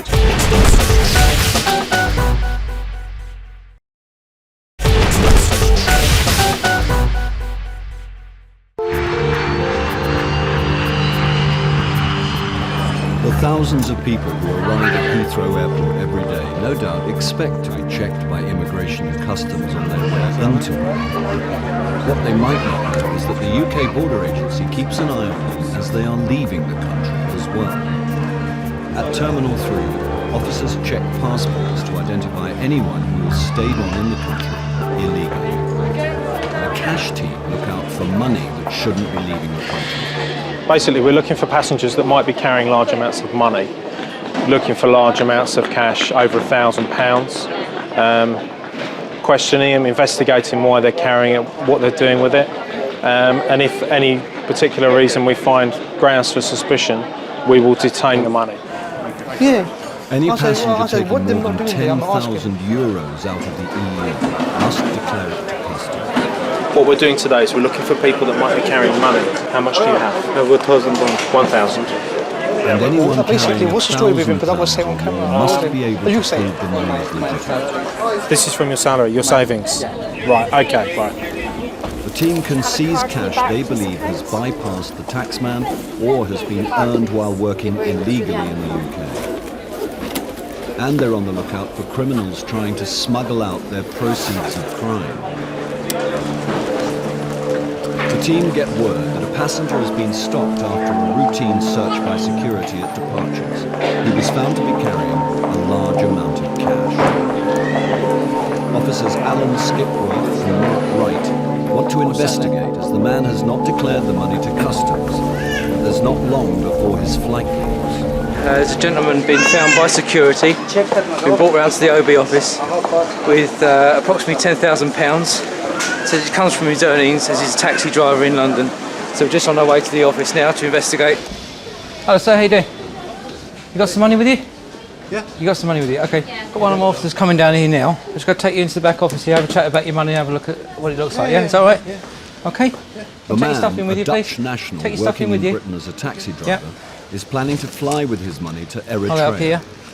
Right, so if you want to take a seat over there for me. He says his cash amounts to £10,000. And my officer will speak to you in a minute, okay? If he wants to take it out of the EU, he must prove the money is legitimately earned, taxed and not connected to criminal activity. I understand you're carrying some money out with you today. You're carrying money? Yeah. Okay. Can you tell me where you got the money from? Is it from salary? Yeah, salary. I Okay. work it. Was it drawn from a bank account or did you keep it at home? Do you have any of your bank account details with you? I don't have none. Nothing at all? I have in my home. Okay. What are you going to do with the money when you get to Eritrea? Project. You got a project? Yeah. Okay, and what is the project? I do it at home. Yeah. Housing. Are you building house? Yeah. Can you show me the money? What's the problem? This is my money. Yeah. I'm working. Okay, if you're carrying more than £1,000, Yeah. then we have the right to challenge you and to get you to explain where the money came from and what you intend to do with the money. From the bank. Okay? Okay, well, let's have a look. Yeah, looking. Yeah. Okay. You can check it. No problem. Yeah. Yeah. The bundles of cash are not wrapped in official bank seals. With doubts over the legitimacy of the money and his story, the passenger faces a nasty surprise. The suspicion here, he's got no proof of where the money came from. It's not bank wrapped. He's saying it's come from a bank. There's no evidence that it's coming from a bank at all. So what we're going to do is possibly detain the money, take it to court, ask for a 3-month detention to further investigate the money. If he can come forward in that time with documentation, evidence where the money's come from, what it's going to be used for, as he said, it's going to be used to build a house in Eritrea. If he can supply any of that and it checks out, there's no problem until we return the money. The team will have to act quickly because time How much is is running out. Okay, how much is there altogether? Everything. You can check it. I don't know my man. Sir, we need to know exactly how much money you are carrying. About 15. Okay. 15,000? Yeah. Okay. I'm not criminal. I'm Christian man. Sir, yeah. You've got half an hour till your flight actually takes off. Now, if we get permission to take this money, what would you do? Would you still go on your flight? Or would you stay? You still go on your flight? I want to go. Right, okay. Alan, phone the IFU. The officers must refer the details of the case to a customs investigation team. They decide if there is enough evidence to seize the money before the man boards his flight. He claims that he's going out to Eritrea to build a house, but there's no documentation whatsoever connected with the money, and he's being evasive about where he got the money from. Okay. So in total, 15. Yep. About. Yeah, you can check it from here. Well, no, I can't. It will take too long. Okay, we've got 3 bags to search, 10 minutes now, and we're trying to do the paperwork. What's the problem, my friend? I am working. This is my money. I go from the bank. Okay. You cannot prove to us that this money belongs to you. They're not giving us authorisation at the moment, so now we're up against the clock. We've got now 5 minutes to go. Phone her up quick. Tell her if she can't make a decision, I want to speak to her boss, and I'll escalate the process. All right? The man is clearly keen to hang on to his cash, but the team get the clearance they need to seize it all. Give me the rest. Okay. Where's the rest? We're going with it then, yeah? And the rest? Okay. Give me the bag. Okay. Thank you, John. Going with it. Going with it. Right, John, can we just get it sealed, yeah? Yeah, he's hiding money again. There's more there. Okay, so we're estimating this to be £15,000, all right? We're going to seize this from you now. We're going to take it to court before a magistrate at 10 o'clock Thursday morning, all right? You can ask someone to go there on your behalf, all right? Okay? Have you got his passport? All right, I'm going round to the aircraft, all right, and actually stop it going and say he's actually travelling, all right? Okay. All right, can you get him up there within 5 minutes, yeah? Okay. All right, as quick as you can. Yep. There's his itinerary. Got it. I'm going now. No, this is my money. Sir. I don't give you. Sir. No, I don't go. This is my money. You're not giving it to us. I'm seizing this money from you. I'm taking it from you. Yeah. There is a difference, okay? No. You cannot prove to me what you're doing I have with proof. this money. I'm working. Show me documents now. I don't have with me now. All we need from you is proof of what you're saying. At the moment, we have no proof of how you obtained this money, and that is why the money has been seized from you. If you provide that proof, it can be released back to you. He was very surprised. A lot of people don't realise we do this kind of work. The action that we've taken is against the money. It's not against the person himself, because it's civil law that we act under, and that's why we allow him to travel if he wants to. There's no problem with that at all. In real terms, if I was going out there to carry out business with that money, I'd want to stay and obtain the money back from court on Thursday and then travel out after that. If that's the real reason that he's gone out there, then why has he gone without his money? The man has since tried to claim his money back, but is yet to provide sufficient proof of where it came from. A final decision on the return of the cash is yet to be made.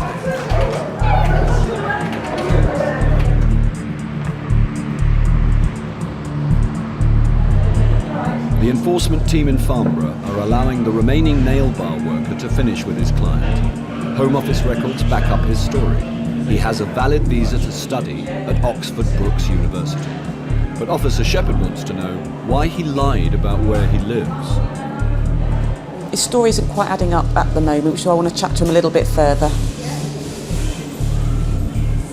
At the nail bar owner's house, officers are questioning the Malaysian woman who was claiming to be on holiday in the UK. Now it seems she's not just here as a guest. Could you clarify, could you ask her to clarify, does she mean boss is the lady who is next door, in the room next door, please? With the woman referring to the nail bar manager's girlfriend as her boss, the team have heard enough. Pass a message on to her? If you can tell her for me that I am now, on the basis of information she's given me and the fact that she cannot provide me with any evidence of her identity or lawful basis to be in the United Kingdom, I'm going to arrest her on suspicion of overstaying in the United Kingdom. Could you tell her that for me, please? The officers need the woman's passport to confirm her status. She is now claiming her boss, the owner's girlfriend, is keeping it for her. With no one telling them a straight story, all the officers can do is search until they're sure it's not in the house. My colleagues are up at Rectory Road at the moment, and I say you've got all your bags there and your suitcases and all your things, and it appears as though you're living there, which isn't what you told me earlier. So should we start again? Yeah. Should we start all over again? Yeah? As the worker has already lied about where he lives, Officer Shepherd suspects he may also be lying about his studies. And she wants to know if he's working more than the 20 hours a week permitted to students. Now, how many hours are you working today, Nguyen? Normally not excess the 20 hours per week.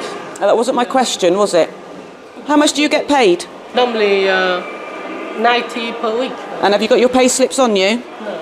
Where are they? It's cash in hand. It's cash in hand, is it? You pay tax? No. No, what I'm doing, I'm waiting a moment for your file to be pulled from Oxford Brookes University, and they're going to tell me all about what it is you're doing up there, okay? And when the last time you went was and everything else. Could be the call now. Hiya. All right. Okay, thanks, mate. Okay, Nguyen, do you know what your file says? You went to Oxford Brookes this month, didn't you, for a meeting? And they told you that you had been withdrawn from the course, hadn't you? Because you hadn't stayed in contact and you hadn't done the things you should have done. So you are formally not at Oxford Brookes any longer because they have withdrawn you from the course. So why did you not tell me that? Okay, you've lied about coming in on the train. You've lied about where you're living. All your stuff is up at Rectory Road. I put it to you, you're actually working here full time, which is why you have not had the time to go to your college, and which is why you've been thrown off the course. What are you doing in the UK at this moment in time? Writing a thesis. No need. You're not on this course any longer. So for that reason, I'm going to arrest you on suspicion of working in breach of your student conditions in the UK. Okay, you'll come to the police station, and we'll interview you further there and find out exactly what's been going on with this. Okay? No. Well, that is what is going to happen. All right? So one of my colleagues is going to give you a search. Really? Really? Yeah, you're arrested, mate. Stand up. Huh? You're under arrest. He's lied to me since we've got in the shop, quite frankly. So we'll take him down to the police station. We'll interview him further about the suspected offence, and we'll go from there. That's it. Follow my colleague. Out we go. Lovely. Officers looking for proof that the Malaysian woman has stayed in the UK illegally have found her passport. What date of birth have you got? And they're not happy about being strung along by the owner's girlfriend. That's her passport. Her passport here. Yeah. I don't know. Right, so why are you letting people into this house and sleep in here if you don't know who they are? Why have you got this lady's passport? Here's her passport now, and it clearly shows that she entered the UK via Heathrow in June 2006, which means that she's overstayed her visa now by nearly 2 years. So with this, we'll be removing the lady back to Malaysia. The woman's passport is marked to signal that she has overstayed in the UK. A week later, she was put on a flight back to Malaysia. The worker, who came to Britain on a student visa, admits in interview that he no longer studies and works more than the permitted 20 hours a week. He is detained for 5 days before being removed back to Vietnam. Got a key. With the owner of the nail bar apparently unavailable, he sends his girlfriend to shut up shop. Despite being in the UK illegally herself, and even though she's misled the officers, she will not be arrested. Hello? And now I can go? No, you can lock the shop up. Yeah, and we can go. He's The allowed UK to work, you're not border allowed to agency work, okay? only And split did my up colleagues families give with you a children piece of in paper to report to the police station? circumstances. Good, Instead, okay. the team will wait for the outcome of the owner's asylum case. If his application is refused, the whole family could be sent back to Vietnam. All right, Anne, thank you so much. Yeah. In the meantime, the owner is fined £10,000 for employing 2 illegal workers. And it is a big fine, and it's a big fine for the very reason that, you know, they shouldn't be doing it, and it's sending a message out to other people who are employing illegal workers. You know, we are out to combat it and to deal with it, and hopefully it'll send a message out to other people doing the same thing. Coming up, dodgy documents become unstuck at Heathrow. Why have you got these letters in your bags? Yes. Because this implies that you just cut these out. You just cut these out. Yes. And stick these on the letters to change the dates. And bold excuses don't wash with the enforcement team. He just washed his hand. You told me earlier he was working here. He's not working here. Why are you changing your story now?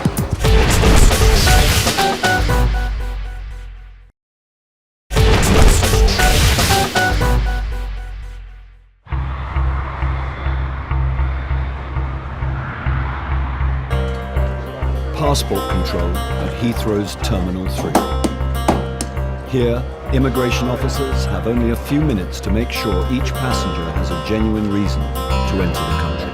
A single element of doubt is all that's needed to detain a passenger and investigate further. Officer Neil Newbury has been handed a case.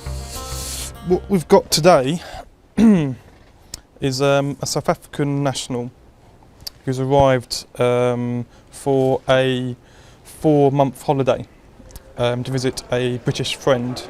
He's only got about £20 on him to support him while he's here for the 4 months. So he's going to rely on his sponsor to support him while he's here. Officer Newbury believes the passenger's lack of funds suggests he's not on holiday, but here to work. Just out of interest, the guy's got one of the best names I've ever come across. His first name is Dazzling. Which actually quite a tremendous first name, so fantastic. Probably one of the best names I've ever come across in this job. So just because of that, I'm quite looking forward to this today. I'm going to call him Dazzling all day. Okay, Dazzling, if you want to come through for me, I'm going to be dealing with your case today. Okay, need to do a quick bag search downstairs. Dazzling, a sports coach, has already provided letters to prove he has a course to go back to in South Africa, and after that, a job in the US. Officer Newbury wants to search his bags to see if there's anything to suggest this is not the case. First, there's a question he's dying to know the answer to. So, if you don't mind me asking, you've probably been asked this loads of times before, but where did you get the name Dazzling from? It's quite. My mother gave me that name. She called you Dazzling, yeah? That's it's quite an interesting probably one of the most interesting first names I've heard. Documents and letters can be an excellent source of clues for immigration officers. These will need closer inspection. I'll need to hold on to you just for them to have a quick look through them a little bit later, and I'll get them back to you a little bit later today. Okay? If you want to grab your bits and pieces and follow me upstairs. I kind of like him. He seems a really nice guy. Very open. Doesn't seem to be hiding anything from me. Yeah, I kind of like him as a person. While Dazzling's photograph and fingerprints are taken for immigration records, Officer Newbury looks through the documents he found in his bags. Among the papers are the original versions of the letters the passenger showed on arrival at passport control. This is interesting. He's brought with him a letter from his college saying that he's required to start studying in July 2009. Oh dear, not good at all. Which is exactly the same letter, but the dates have been plastered on. And underneath the date of the letter is another date April 2006. Good standing with his employer. Has had the dates changed on it to make it look like he's got something to go back to, which is very odd. Again, it's all of a sudden it's starting to take a turn for the worse for him. See what else he's got. Yep, the same for. He had another letter from, looks like an employer that he brought with him, and here's the original with the dates taped on. Oh dear, not good at all. So I assume he's printed these out, changing the dates to give the impression that he's got a course to go back to South Africa for, and that he's in good standing with his employer. Oh dear, that's not good at all for him. It puts a whole new spin on this entire case, as far as I'm concerned. If Dazzling wants to start his holiday today, he'll have to come up with a good reason why he presented fake letters.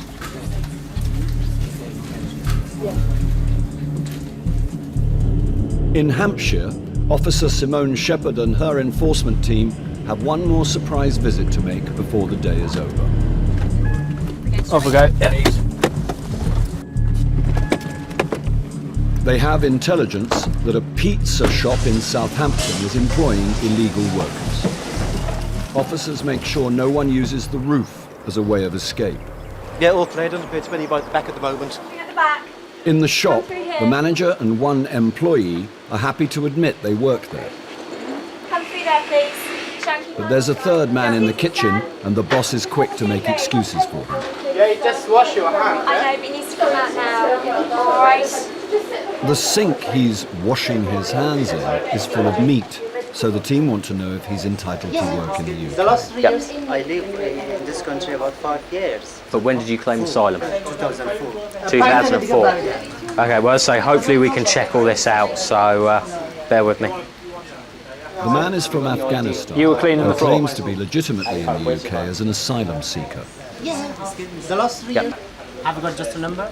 Passport number? Yeah. Yep. Last year, sir, The 2008. second worker is carrying a record And where was of it his issued to? Was it passport issued to number. that address you've got there? It confirms And is he that is your a current naturalised address? British citizen. The manager's passport is in a room above the shop.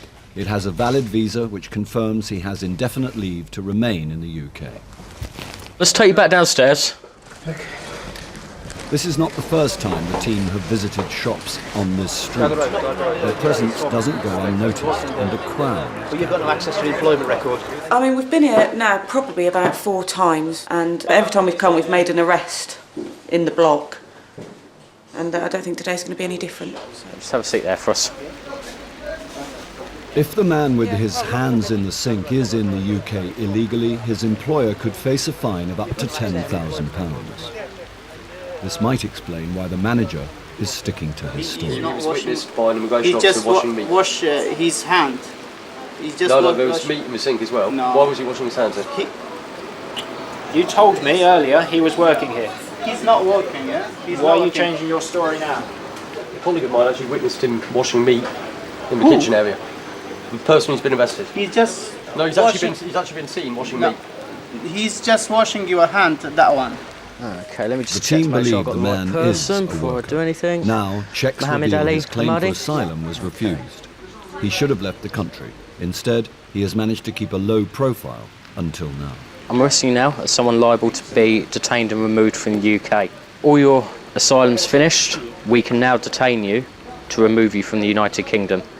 The fact that you haven't also complied with your reporting restrictions renders you liable for detention under the same power. What I'm going to need to do is I'm going to need to search you, but we will do that through there, obviously, because there's quite a few people out there, so we'll try and keep it as low-key as we can. So if you will follow me through, and we'll just make sure you haven't got anything dangerous on you. Coming through, guys. Today's operation is nearly over. It would seem that some members of the local community are keen to know the outcome. But it's more just about out of curiosity, I think, at the moment than anything more difficult than that. So I don't really have a big issue with the people outside. But then again, it takes one person to start agitating a little bit of things and get difficult. Coming back through. The raid has resulted in just one arrest. That could still be bad news for the manager of the pizza shop. Okay, this is a notice to you that you may be liable to a fine. You've got illegal workers here, okay? Who's working here is illegal? The man that was just put out in the van. No, I told you he's not working. Yeah, but two of my officers witnessed him out in your kitchen, unfortunately. Okay. He's my friend. But what will happen is this will go up to our people who deal with. Listen to what I'm saying a moment. I can't sign it, you don't have to. Let me finish. Yeah. I can't. Yeah. He's not working. I can't sign this. Nobody illegal working here. Okay. I'm not lying, yeah? And there's your copy. Okay, I'll put refuse to sign at the bottom just so there's no misunderstandings, all right? All right, ready? That's it? Okay, we're just going down here. Yeah. The worker confirmed to be a failed asylum seeker is removed on a flight back to Afghanistan. The manager of the pizza shop is served with a fine of £10,000. The UK Border Agency is constantly gathering intelligence on businesses believed to be employing illegal immigrants. For Officer Shepherd and enforcement teams around the country, going after them is a full-time job.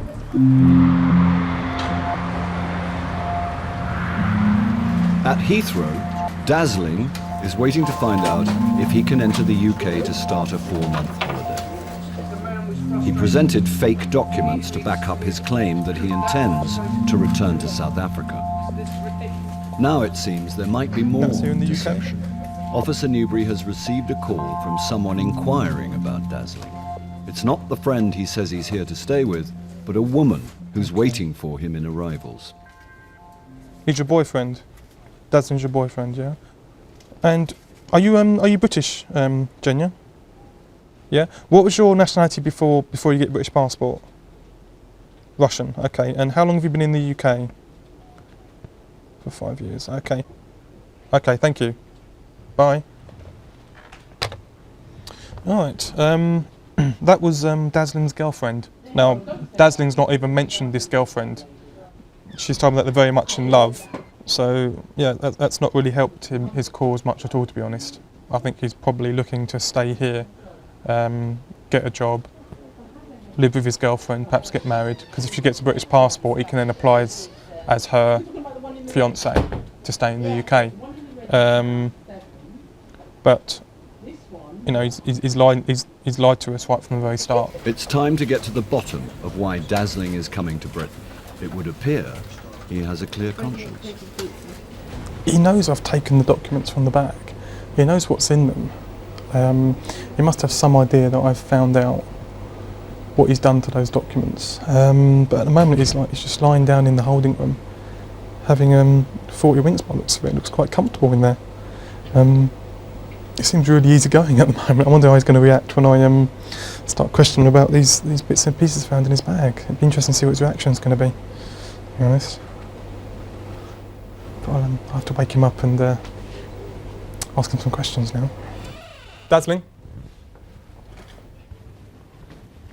Why have you come to the UK today? I came here to visit Benjamin, who's a friend of mine. So why does Ben have to support you? Why does he have to support me? Yeah. Because I'm his guest. And I'm just yeah, but I've had guests over to my house. Yes. But I couldn't support someone for 4 months. Oh no. So why is Ben supporting you for such a long time in a foreign country? Because we're friends. So you have no money for yourself? What do you just mean for now? For you? No, I got £20. But, you know, for 4 months, you have no money for yourself? For now, yeah, no. No? No, I don't have money. How do you know, is it Yenya? Jenya? Yes. Yenya. How do you know her? Oh, I met Jenya through Ben. Is Yenya your girlfriend? Yes. She is? Yes, she is. I'm actually surprised you didn't mention your girlfriend earlier. Because if I was going to a foreign country and if one of the people I was going to be seeing would be my girlfriend, I'd mention her before probably mention anyone else. Surprised you've not mentioned it earlier. No, because Ben is a person responsible for me. She is my girlfriend, yes, but Ben is a person that's responsible. Okay. Found this in your bags. When I was doing your bag search earlier today. I found that, which seems to be the original of the letter you gave my colleague earlier today. Which one? This one here? Yep. And this one, which is also the original of what you gave my colleague earlier today. And underneath this, One of them, I think it says April 2006 as opposed to February 2009. Are you talking about these letters here? Yep, these ones that were found in your bag, they've had the dates changed. And these seem to be the hard copy of the dates that I assume would be cut out and then stuck onto the letters to change the dates to make it appear that these are up-to-date letters. Yeah, but this is genuine, that's where I'm going. This is genuine? Yeah, with these you can dates taped on them, they're still genuine, are they? The person that was supposed to be writing me a letter was sick, so I had to come to UK and I already booked the ticket already, so the person was sick, so they couldn't write me a letter. Well, why is that the dates changed on that one as well? Why have you changed the dates on this one? Oh, the guy was not there. The guy wasn't there? No. So you changed the dates on both of them because one was sick and one wasn't there? He wasn't there, but you can find out here on both of them. I'm now going to speak to Chief Immigration Officer. Okay. And explain what you said when you first arrived, what we found in your bags, okay. And what you've told me now. Yes. Okay? Yes. It's still not looking good for you. Okay? Okay. If a passenger tries to deceive immigration in an attempt to enter the UK, he shouldn't be surprised what happens when he's found out. Chief Immigration Officer Matt Dyson is in no doubt. Sorry. I'm not particularly dazzled by this, I'm afraid. No, he's not even close, is he? No. Fitting well? Yep. Flight tonight? Not a flight until tomorrow afternoon.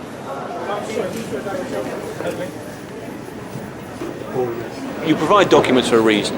They're supposed to show that he's a good, upstanding individual that's going to go back to whatever he's going to go back to.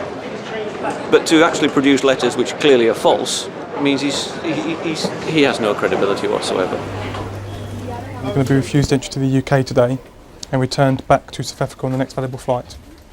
Okay? Okay. Now, we've arranged a flight back to South Africa for you. There's not a flight back till tomorrow afternoon, so I'm afraid you're going to have to stay with us overnight. We'll get a bed for you, something more comfortable, and get something to sleep. Then you'll come back here tomorrow afternoon for the flight. Okay? Understand all that? I've never dealt with someone so laid back. There's usually some sort of reaction from them, at least at this point, but almost no reaction whatsoever from him. Perhaps he knew the game was up and there was no point making a fuss about it. Dazzling is held in a detention centre overnight and put on a flight back to South Africa the next day. Coming up, failing to declare to the customs cash team. You need to be honest with me, okay? Because at the moment, I don't believe what you're saying to me. This is mine. This is mine.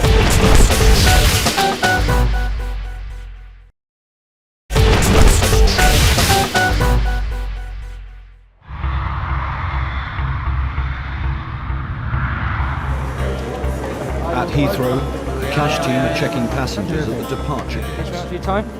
Just carry on round and let the dog sniff your bag as you go through, please. Thank you.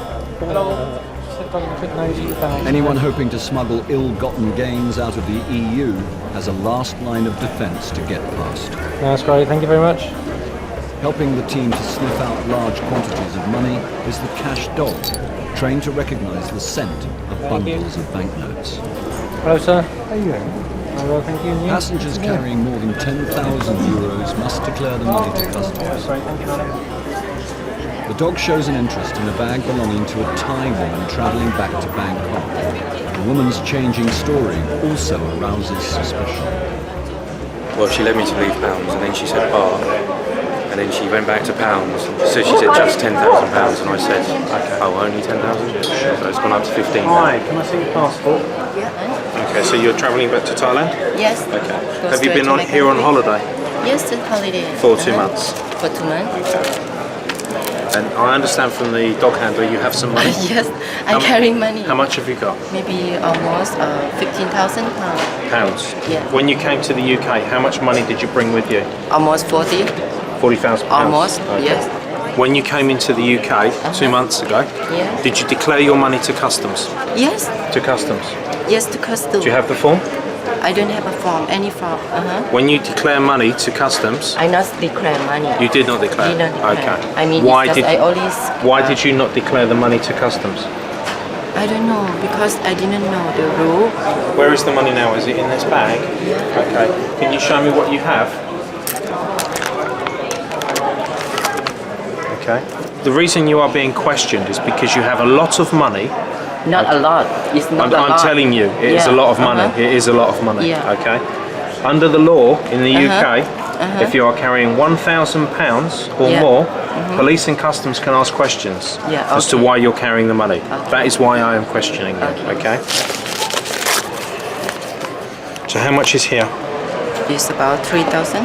Okay, and where is the rest? Is in here.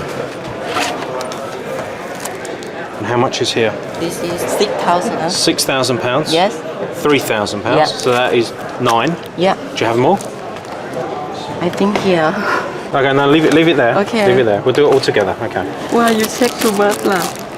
Here, in here, 2,000. Okay. Okay, so this one, 3,000. Yeah. 6,000. Yeah. The passengers $3,000, to reveal $2,000. where Yeah. all the money How much is makes 2,000. Officer Talon suspect she has something to hide. Any more? Pardon? Any more in here? You want to check more? Where's the rest? Is there more? Is the red? No, I'm asking you. Is there more money in here? Yes, I have. I'm going to ask you again, okay? I need to see all of the money. Yeah. Okay, not little bits, all of it. This is 2,000. Okay, You see take that already. one out and put that on top of there. Okay. No more. No more. Okay, and then more money in here. Yeah. No more. It's no more. No more. Nothing. Okay, well, you have said to me that there is no more twice now, and we have found more. You need to be honest with me, okay? Because at the moment, I don't believe what you're saying to me. All right? Do you understand? Okay. Right. Finally, Officer Talon believes he's been shown all the money. It adds up to £17,000. Now it's up to the passenger to prove the cash is hers and legitimate. Okay. And I need proof that this money belongs to you. This is mine. It's mine. Okay. Do you have a bank book with you today? Do you have Bank your book? Not here. Not here. Do you have your checkbook with you? Didn't have. No, you have nothing. Yes. Okay. The concern I have, I'm worried because you have a lot of money and cannot show me with documents, a bank book, invoices, and this bank money. book? Okay, I just asked you if you had a bank book. Yes. My bank book. This is my money in Thailand. Okay. Despite repeated contradictions. So has it come from these accounts? Just as the team are gearing up to seize the money, the passenger... How much money has come from these accounts? Almost 1 million baht. Why did you not show me all of the money all at once? Why did you only show me little bits? Because it's not needs, because it's just my money. But still the packets of money keep on coming. Is there more money in there? Oh, forget it. This is my friend. See, this is what I'm saying to you. No, Each time I say to you, is there any more? I didn't lie to you. I just think I'm living here. Next time someone in the authority asks you, you declare the money straight away. Yeah. All right? Because this is first time for me. Well, make sure it's the last time, all right? Okay, the last Cheers, time then. for me. Thank you. Anyways, thank you. The lady should have declared her cash to customs. Just want to do a She's done documentation. nothing else wrong and is entitled to take her money home. And to show there are no hard feelings, she takes part in a little ritual to let the cash dog know it's done a good job. When the dog indicates there's money in the lady's bag again, the handler sounds a click of confirmation and rewards her with pledge. Yeah, it's just one of those very frustrating occasions where you think you're about to seize some money off of a passenger and there's a good reason for taking it, and then all of a sudden she produces the 2 bank books to show that the money had come from Thailand. So it's a little bit frustrating, but I think we've done a good job there.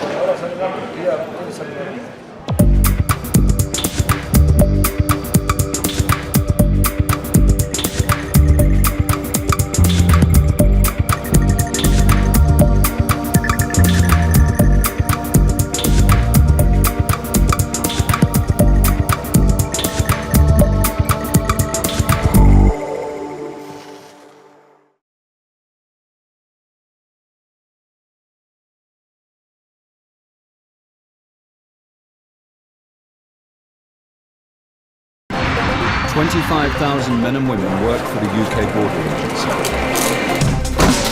At home and abroad, their job is to seek out the lawbreakers and imposters who don't have a right to be here.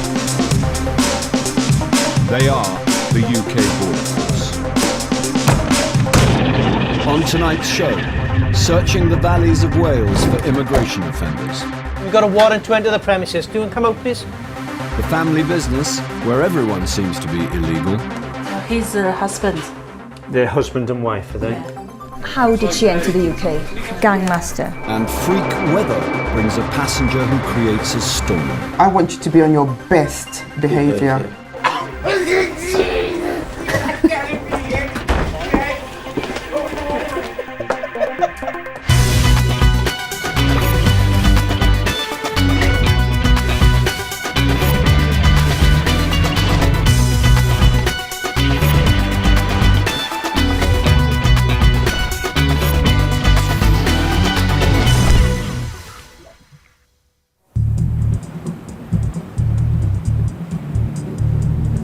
It's 11 p.m. in Swansea, and the Wales enforcement team are preparing a surprise raid on a Chinese takeaway. Immigration officers Heary and Williams will lead the questioning of any suspected illegal immigrants found working here. Hello, immigration. Officers immediately find 3 Chinese nationals in the kitchen. One child upstairs asleep, yeah?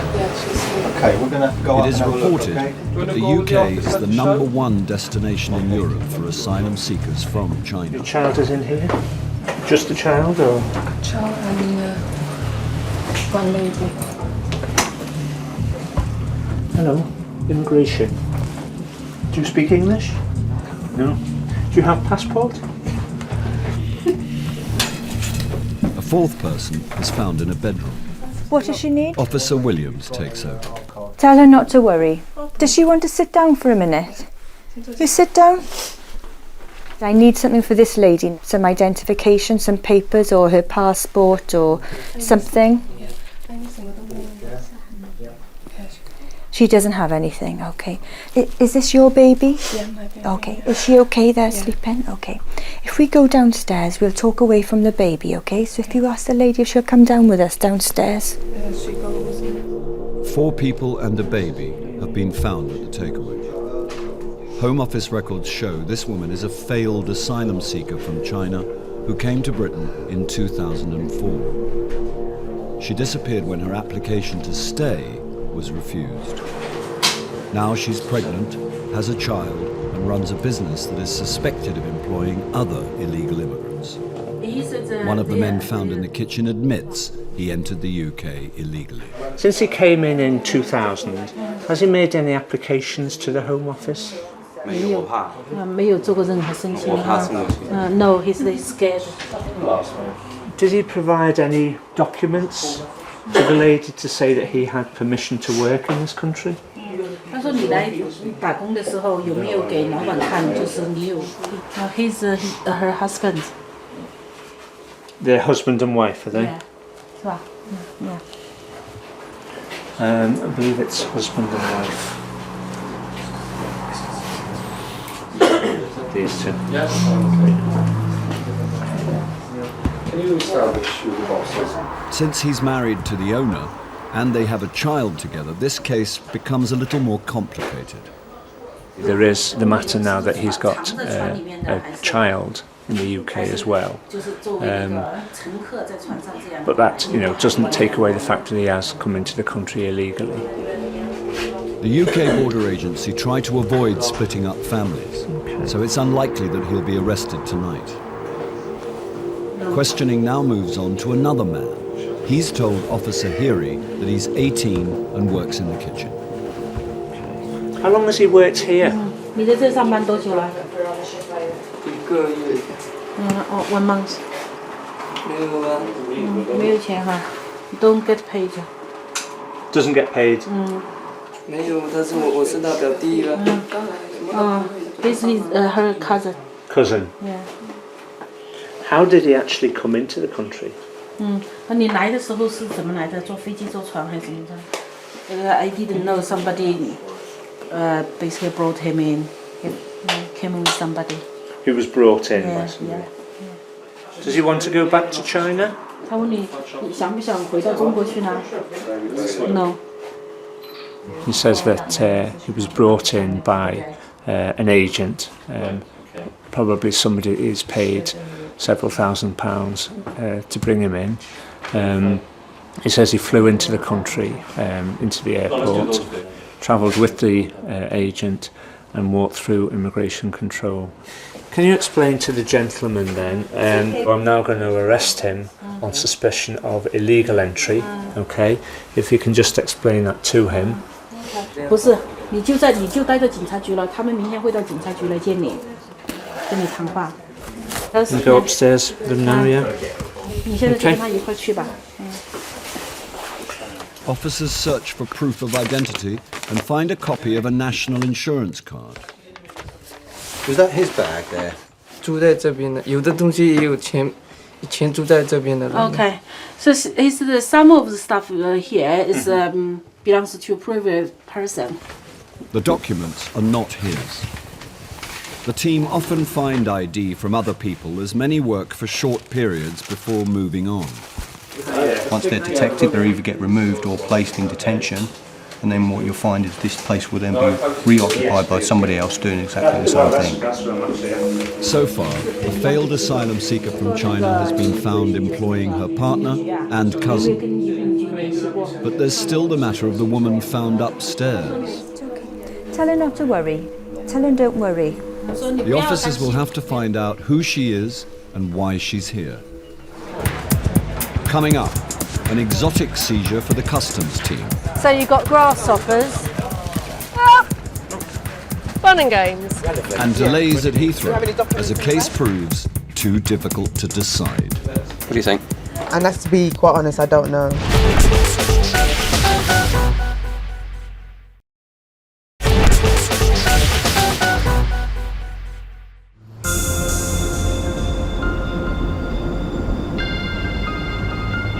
Britain's heaviest snowfall in 18 years has brought most of the country to a standstill.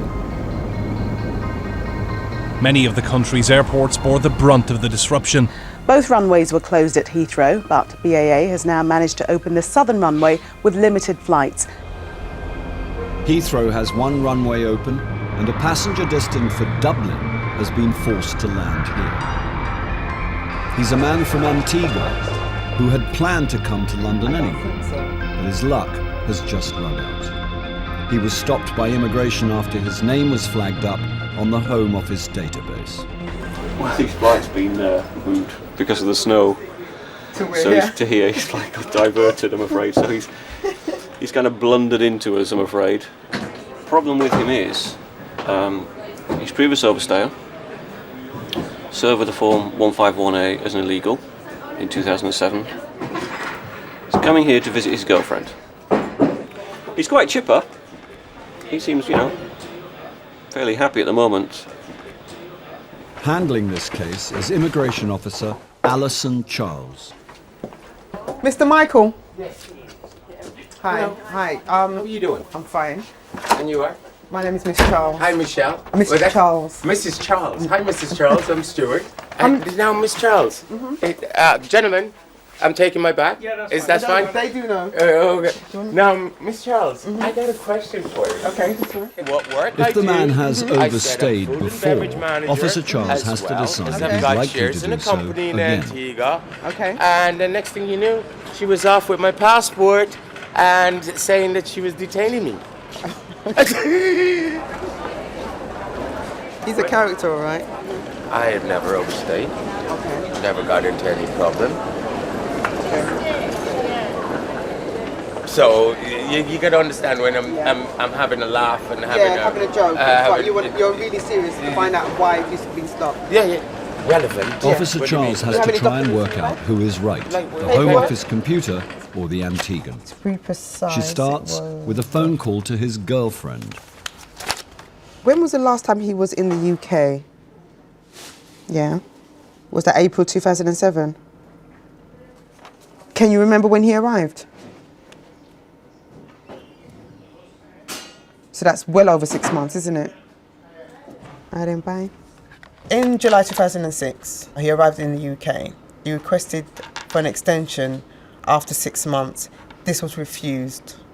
Now he should have left, but he didn't. He left in, when did he leave? April 2007. So he was here a lot longer than 6 months. Although he denies it, records show he stayed 2 months longer than he was allowed. Officer Charles wants to find out what happened the last time he was here. Thank you. I give this address. Now I'm going to need to ask you when the last time you was in the UK, okay, and what happened? I came over here on a ticket. For 6 months? For 6 months. Because I have paid £400 to the Home Office to extend my time. Okay, so I filled out the form just with the questions like how they asked it. I didn't do anything wrong. They sent my passport back after they took the money, and they said give them a reason as to why they must give me 6 months. And they refused? And they refused. Okay. After you were refused, what did you do? I caught a flight and went home. Thank you. And when you go back in the holding room, I want you to be on your best behaviour. I go home. I'm not sure what you're doing.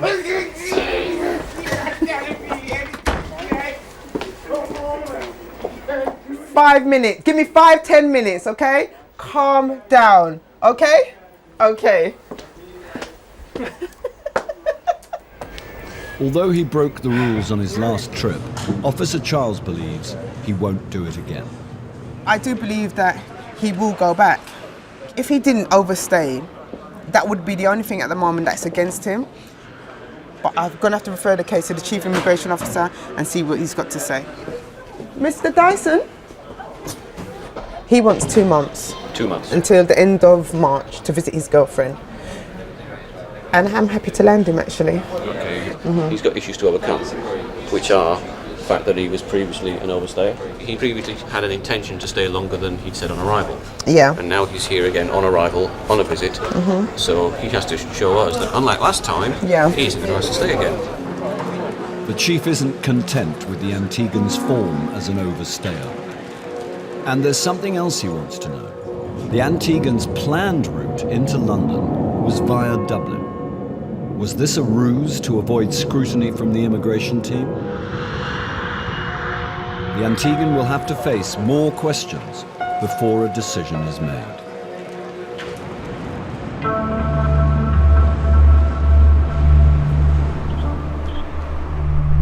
At a Chinese takeaway in Wales, the enforcement team has discovered a failed asylum seeker from China, employing her partner and her cousin. None are entitled to work in Britain. Officer Williams now wants to unravel the mystery of the woman found upstairs. Does she work here in the UK then in the restaurant? Look after the child. She looks after the children, so she child minds. Yeah. Who is her boss? 那是那个谁雇佣你呢？就是他哈。Yeah, this lady. Okay. How much do you get paid for looking after the child? 那工资是多少呢？100 pounds a week. How did she enter the UK? 问你是怎么来的？ Sorry, we'll check on that now. Okay. Come with gang master. A gang master. She said she paid a lot of money to the gang master to help her come here. Okay. How much should she pay? 她说你付了多少钱呢？30万哈，300,000 yuan. 300,000 yen. Yeah. Okay. She says she was smuggled into Britain by Chinese gang masters. It cost her £25,000. A gang master is somebody who's really trafficked people in here to the UK. She could be the victim of abuse, she could be exploited, you know, so we need to find that out now. Can you ask her, is there any reason why she can't go home to China? 她说问你有什么原因，就是说你不能回到中国去吗？因为我上次来欠人家很多钱。That she borrowed the money from people. Okay. And now if she wouldn't go back at this moment, she wouldn't have any money to pay of the debt. Okay. Then she... So she's in debt? Yes, yeah. Okay. As the team decides what to do, the childminder's health takes a turn for the worse. Yeah.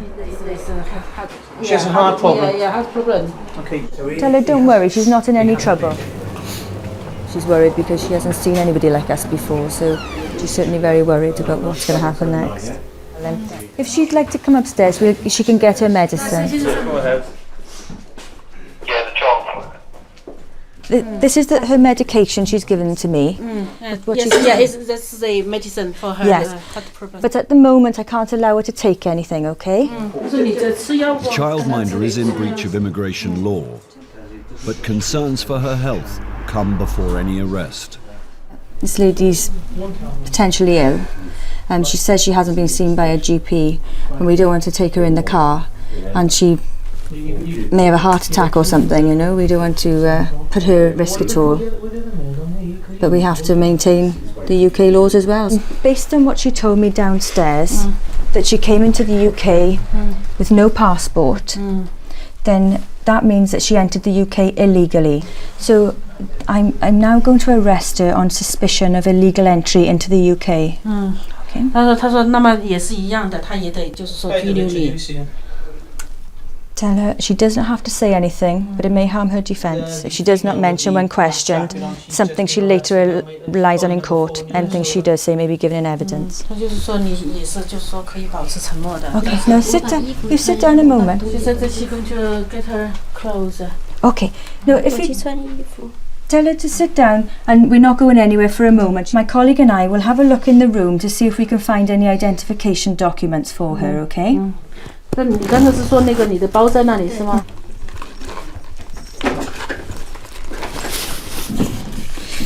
I think she's moved around a bit. There's some documents for London and for Bristol here. Your children? Yes. Yeah, her daughter. And 2 children there. A decision is taken to arrest the childminder. Her employers are not detained because the woman is pregnant and families with young children cannot be taken into police custody.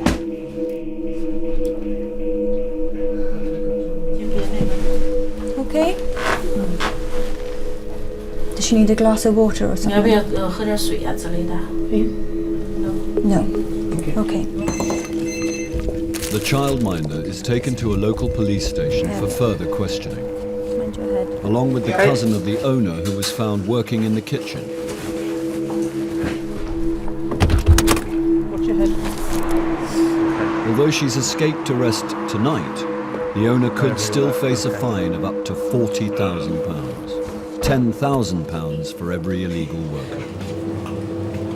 She is now in the process of reapplying to stay in Britain with her partner and their child. A decision is yet to be made on their case. In a later interview, the kitchen worker admitted to being 17. He was brought into the country by a female agent with fake documents. He's been bailed and is now reporting to the police regularly while steps are taken to remove him back to China. At the police station, the childminder complained of a heart problem. She was bailed for a week. She didn't return. Her employers said she had gone to London to claim asylum. No claim has yet been made.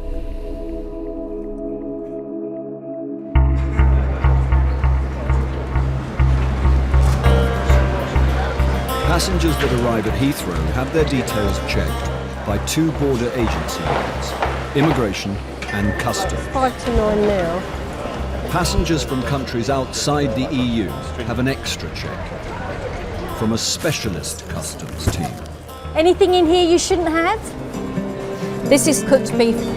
Can you see this? That doesn't look too, that looks like a mould on there. That doesn't look too good to me. You know, and to be perfectly honest, I wouldn't eat it. These officers search for any products that have come from an animal. Yeah. Is it snails? 7.5 kilos of horse meat from Kazakhstan. We do get horse meat from time to time, but it's not an everyday occurrence. They are in fact just small cubes of beef. And the tool. And the what? The products of animal origin seize over 30 tonnes of food products banned from being brought into Britain every year. And you say you live in Tanzania? Where's your bag? The officers can give repeat offenders a hefty fine and even imprisonment. Before Cairo? The most common animal products confiscated Cheese are inside? cheese and meat. No. This here, what sort of meat is it? The reason we were established is because of the foot and mouth disease, to stop anything like that happening in the future. So sometimes when food comes in, we're not sure whether the standard is the same standard required to import stuff, so it's safer not to bring it in. Since they were established in 2003, the customs team has seen it all. One of the other teams had a monkey. Dried monkey. A dried monkey being brought in. Yeah. And we do get things like rats on sticks as well. We've had those.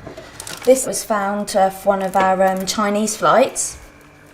This is bear's genitalia that has been found. Apparently it does have the aphrodisiac properties. Under it being a meat product as such, it's not allowed, so that has been taken.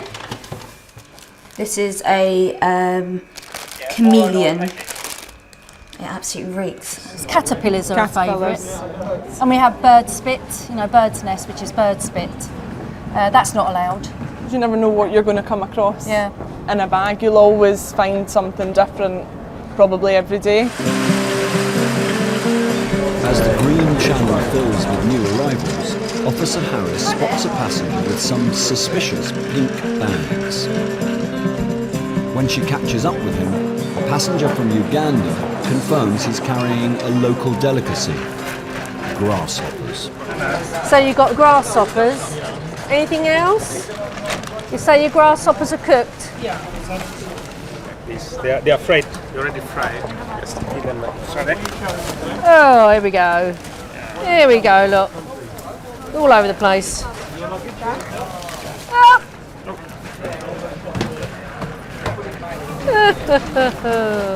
Fun and games. Right, I need to put all those little grasshoppers back in there or whatever.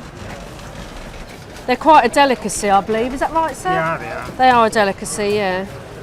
The grasshoppers have got to go because they're not allowed. Not much grasshoppers. 380 grams, not a lot. But you only need a very small amount to bring in disease. It's his first offence. There you go. Cheers. So the man from Uganda is given a warning. Not all passengers are so easily separated from their animal products. Officer Trowbridge has stopped a passenger from Turkey. I am a very clean person. Yeah, I know, but unfortunately, I'm not coming from the village. Right. I'm coming from Istanbul and I have university graduated. What's in here? It's got blood in it. Yeah. What is it? It's ground beef. Unfortunately, just the meat and the cheese you can't bring in, okay?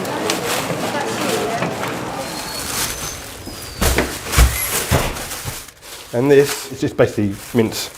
That's probably the worst of the worst. Raw meat. That is totally forbidden. Is your first name Aisha? Anna? Don't cry, don't worry about.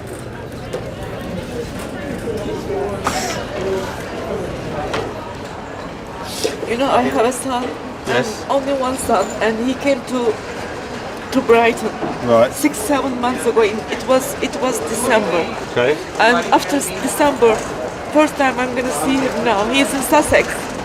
Okay. And he wants food from me. Homemade food from Turkey. Right. And I am a mother. Right. Well, if you show your son this as well, he will know the rules. Okay. If you study here, you should know the rules. The woman from Turkey leaves without her mints. It's her first offence, so she's given a warning. Nigeria today. If the woman is stopped again and found to have Senegal. broken the rules, Okay. she So, could be I don't know fined. if I can Serious get through repeat this. offenders face a jail sentence. Coming up, the passenger from America who just won't give up. It's kind of the last visit to London. So this is it, tell her, okay, no more. The manager, who knows the game is up, There is he had a work permit to work, is expired. and the man from Antigua loses his cool, graciously. I've done everything and been nice about this, but this is like being too much now. I'm sorry, I can't help for this.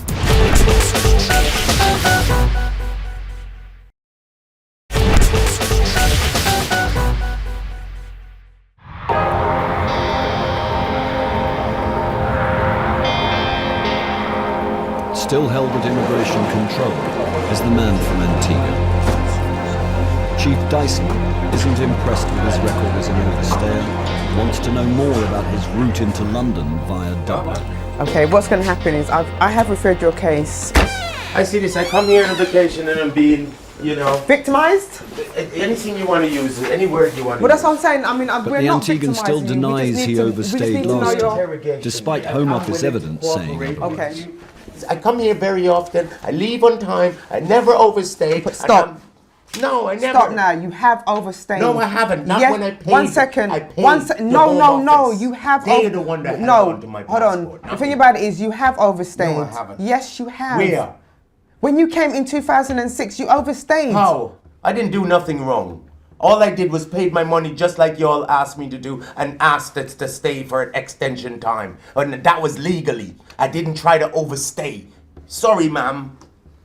I've done everything and been nice about this, but this is like being too much now. I'm sorry. I can't help for this. Right. I just need you to tell me about your routine. That's got everybody baffled. Why would you fly to Dublin? Was the What's the cheapest point way of doing at the all of time, that? my darling. How is that cheaper than going from? It came up cheap. It came up. That's just cheap. Do you understand that you wouldn't have seen an immigration officer at Gatwick if you had gone in that method? No. What do you mean no? I don't know about that. I'm sorry. No. He seems genuine enough, not knowing about the routine and passing through immigration and that. If he's lying, he's a good liar. The man has convinced Officer Charles that his route to London via Dublin was merely a cheap ticket and nothing else. He is quite adamant. The case is now Paid for. creating some doubt between Officer Charles and her boss. Right, but that's not the issue for me. I'm afraid I think I'd like him refused. How are you? What do you think? And that's to be quite honest, I don't know. I'm for what Matt is saying, and I can understand where he's coming from.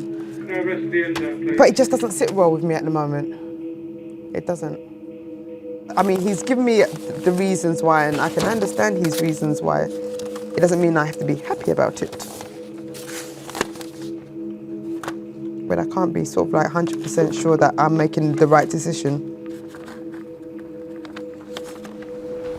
Chief Dyson wants to see the man for himself. He will tell the Antiguan that he's being refused entry. At least, that's his plan. To be honest, it's not looking that good. I need to be straight with you. Yes. You're going to be refused entry, okay? Now what I'm here to do is explain how you can come back in the future without having these issues and these problems. Because obviously if you've got a girlfriend here, you want to visit her, you don't want this happening, do you? No, I don't. Okay. So I'm not going to see my girlfriend today. No, well, let me finish. What am I doing wrong?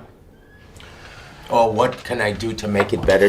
I don't like this sort of Okay. How would you gauge your relationship? Would you say your relationship is the type that is leading to something a little more serious? Yes, it is leading to something right. more I mean, serious. are we talking, the M word here? Perhaps, Yes, at some yes, point? yes. Okay. So if it is the stage where you think it's time that you are moving it on a step, there's a fiance's entry clearance, which allows you to come here, get married, apply to remain. I'm going to give you this couple of days temporary admission, okay? I'm quite comfortable with that. Okay, thank you. To be honest with you, it's okay. I know I haven't done anything wrong, so I'm not panicking. Mr. Michael, I think I have no issue with you as a person. And to give you credit, having spoken to you, I have again looked at the decision in my head. I can't change it, but I am aware of a few more factors, okay? Thank you. And I hope to see you again. Okay? Much as he's a lovely man, I still think his circumstances outweigh his his charm, because he's definitely a charming man. No, they're not currently. I'm speaking to Heathrow when I was in podium. And I am prepared to give him temporary admission. The chief has given him 2 days temporary admission to see his girlfriend, after which he must return home. No, thank you. At least forgive me at least a couple of days. It's better than sitting in there. No, that's not an issue. No. Okay. Thank you very much. Thank you all.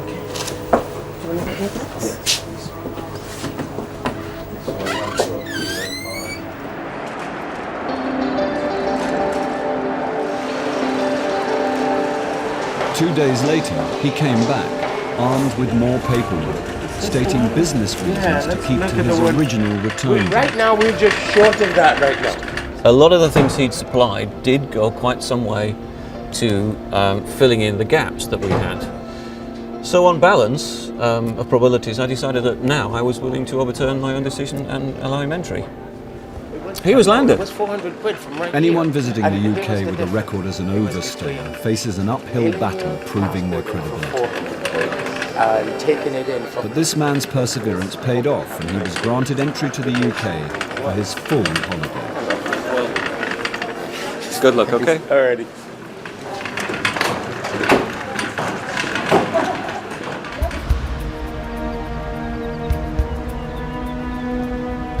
Deep in the Welsh valleys, illegal immigrants live in small rural communities where many believe it is more difficult to be found. Officer Fulston is part of the enforcement team that searches the valleys for immigration offenders. If immigration sort of have a blitz on these particular city centres, then that tends to push people into, if you like, more rural areas, and I think they tend to believe sometimes if they're out of sight, then they're out of mind. But if we get in, then they will come to our attention at some point. Today the team will visit an Indian takeaway where they've been given a tip-off about one of its workers. So he's a Pakistan male, so the last trace we've got is expired in September 07. Okay, so subject is suspected of being an overstayer. The man they are looking for is from Pakistan. He was given a permit to work for 1 year, over 2 years ago. They believe he's still here Good evening. and still working. Paris for immigration, show it to the front, please. Sorry? So we've got a warrant to enter the premises. Do you want to come out, please? Stop what you're doing and just move to the front. That's all clear. Officer Fulston begins to question one of the men found in the kitchen. Do you have any identification on you? Thank you. The man produces a driving license and is fingerprinted. It's the man from Pakistan they came here to find. We've had intelligence to suggest an individual with the same details as this gentleman was working and residing at this premises, and this individual is the target that we were looking for this evening. Now Officer Fulston needs to find out if he's working here. Could you ask him, please, how long has he been working at this restaurant?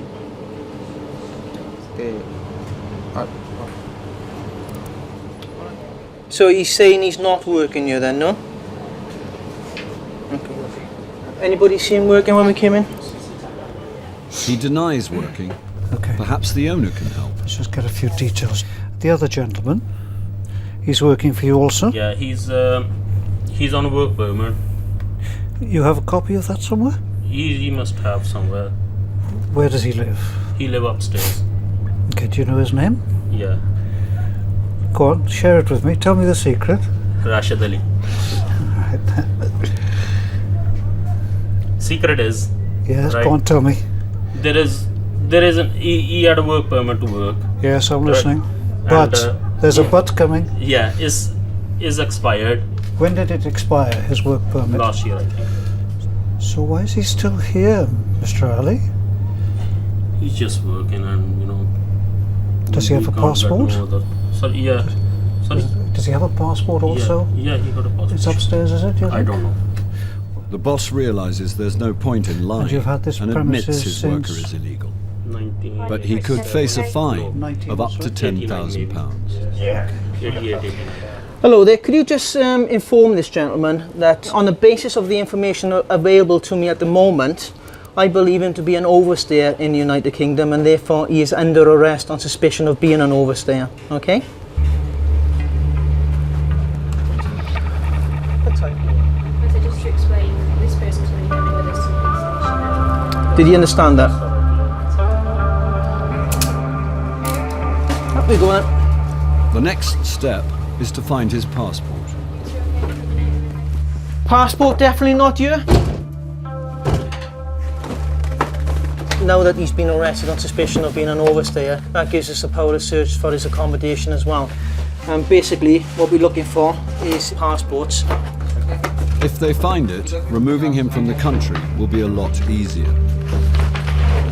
And just when the search looks hopeless, the helpful boss makes another confession. Might be in my file in my house. Where's your house? In Pontypridd, about 20 minutes drive from here. So you might have a copy of his passport there? Should have, yeah. We might need you to produce that for us then. 2 officers go to collect the passport, which is 20 miles away at the boss's house. That's him? Okay, thanks very much. Bye-bye now. Bye-bye. That's the gentleman that we arrested at the house. He's overstayed his visa. Needs to go home now. So now we've got the valid passport, we can book flight for him to go back to Pakistan. The illegal worker is detained before being removed back to Pakistan at the end of the week. The Wales enforcement team got their man on this occasion. It's just one of the 150 takeaways they visit each year in the Welsh valleys.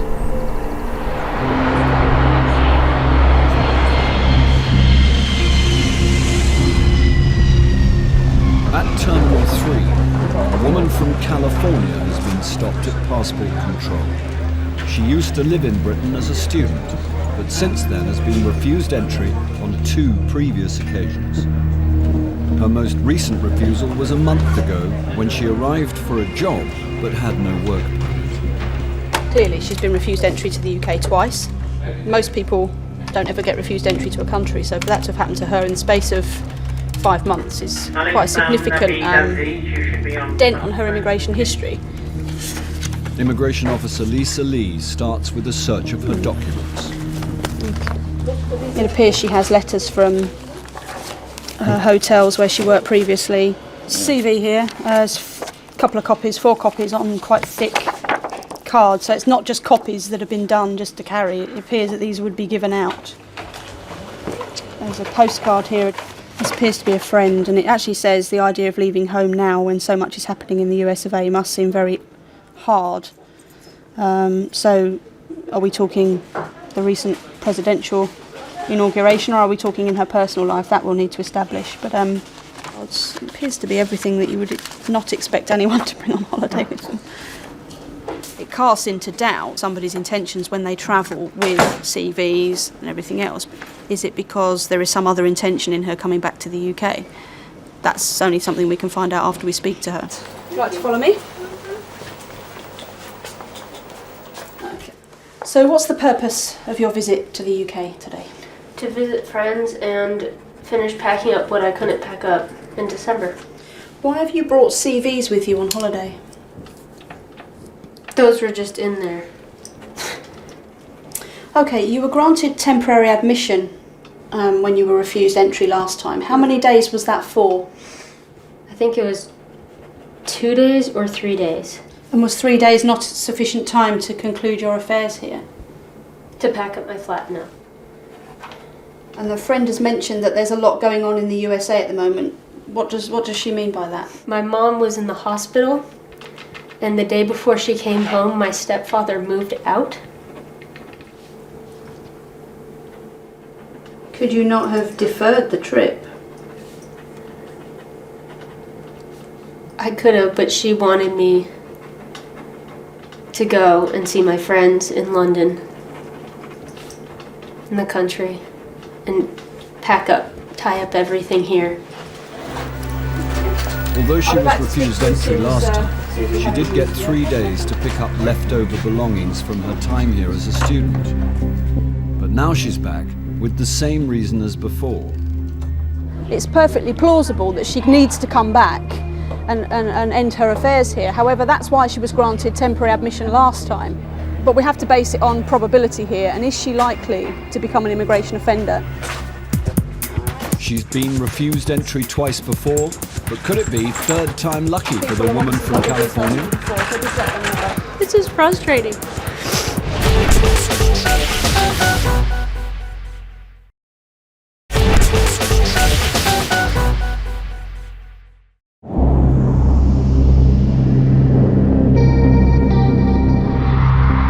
Stuck at immigration is an American woman who's here to collect items she left on a previous visit. But she was given the chance to pack up her things a month ago, and now she's back using the same story as last time. Officer Lee is worried that she's here for other reasons. What are the chances that she'll overstay? What are the chances that she'll seek employment whilst she's here? So that's something I need to discuss with the chief now and see what we can come up with. I can't say I'm that sympathetic. I mean, this is the third time that she's tried to basically come here, isn't it? And we can't see that she's made much of an effort to do anything, either by mail or by telephone or on the internet to sort it out. And she's turned up now. I don't know if you're aware, she doesn't have a job in the States either. She hasn't applied for any permanent jobs in the States since being back from So in no December. evidence, really, for the last year and a half that she sees her future as being in the United States. Well, that's my concern. Let's go and talk to her. Again.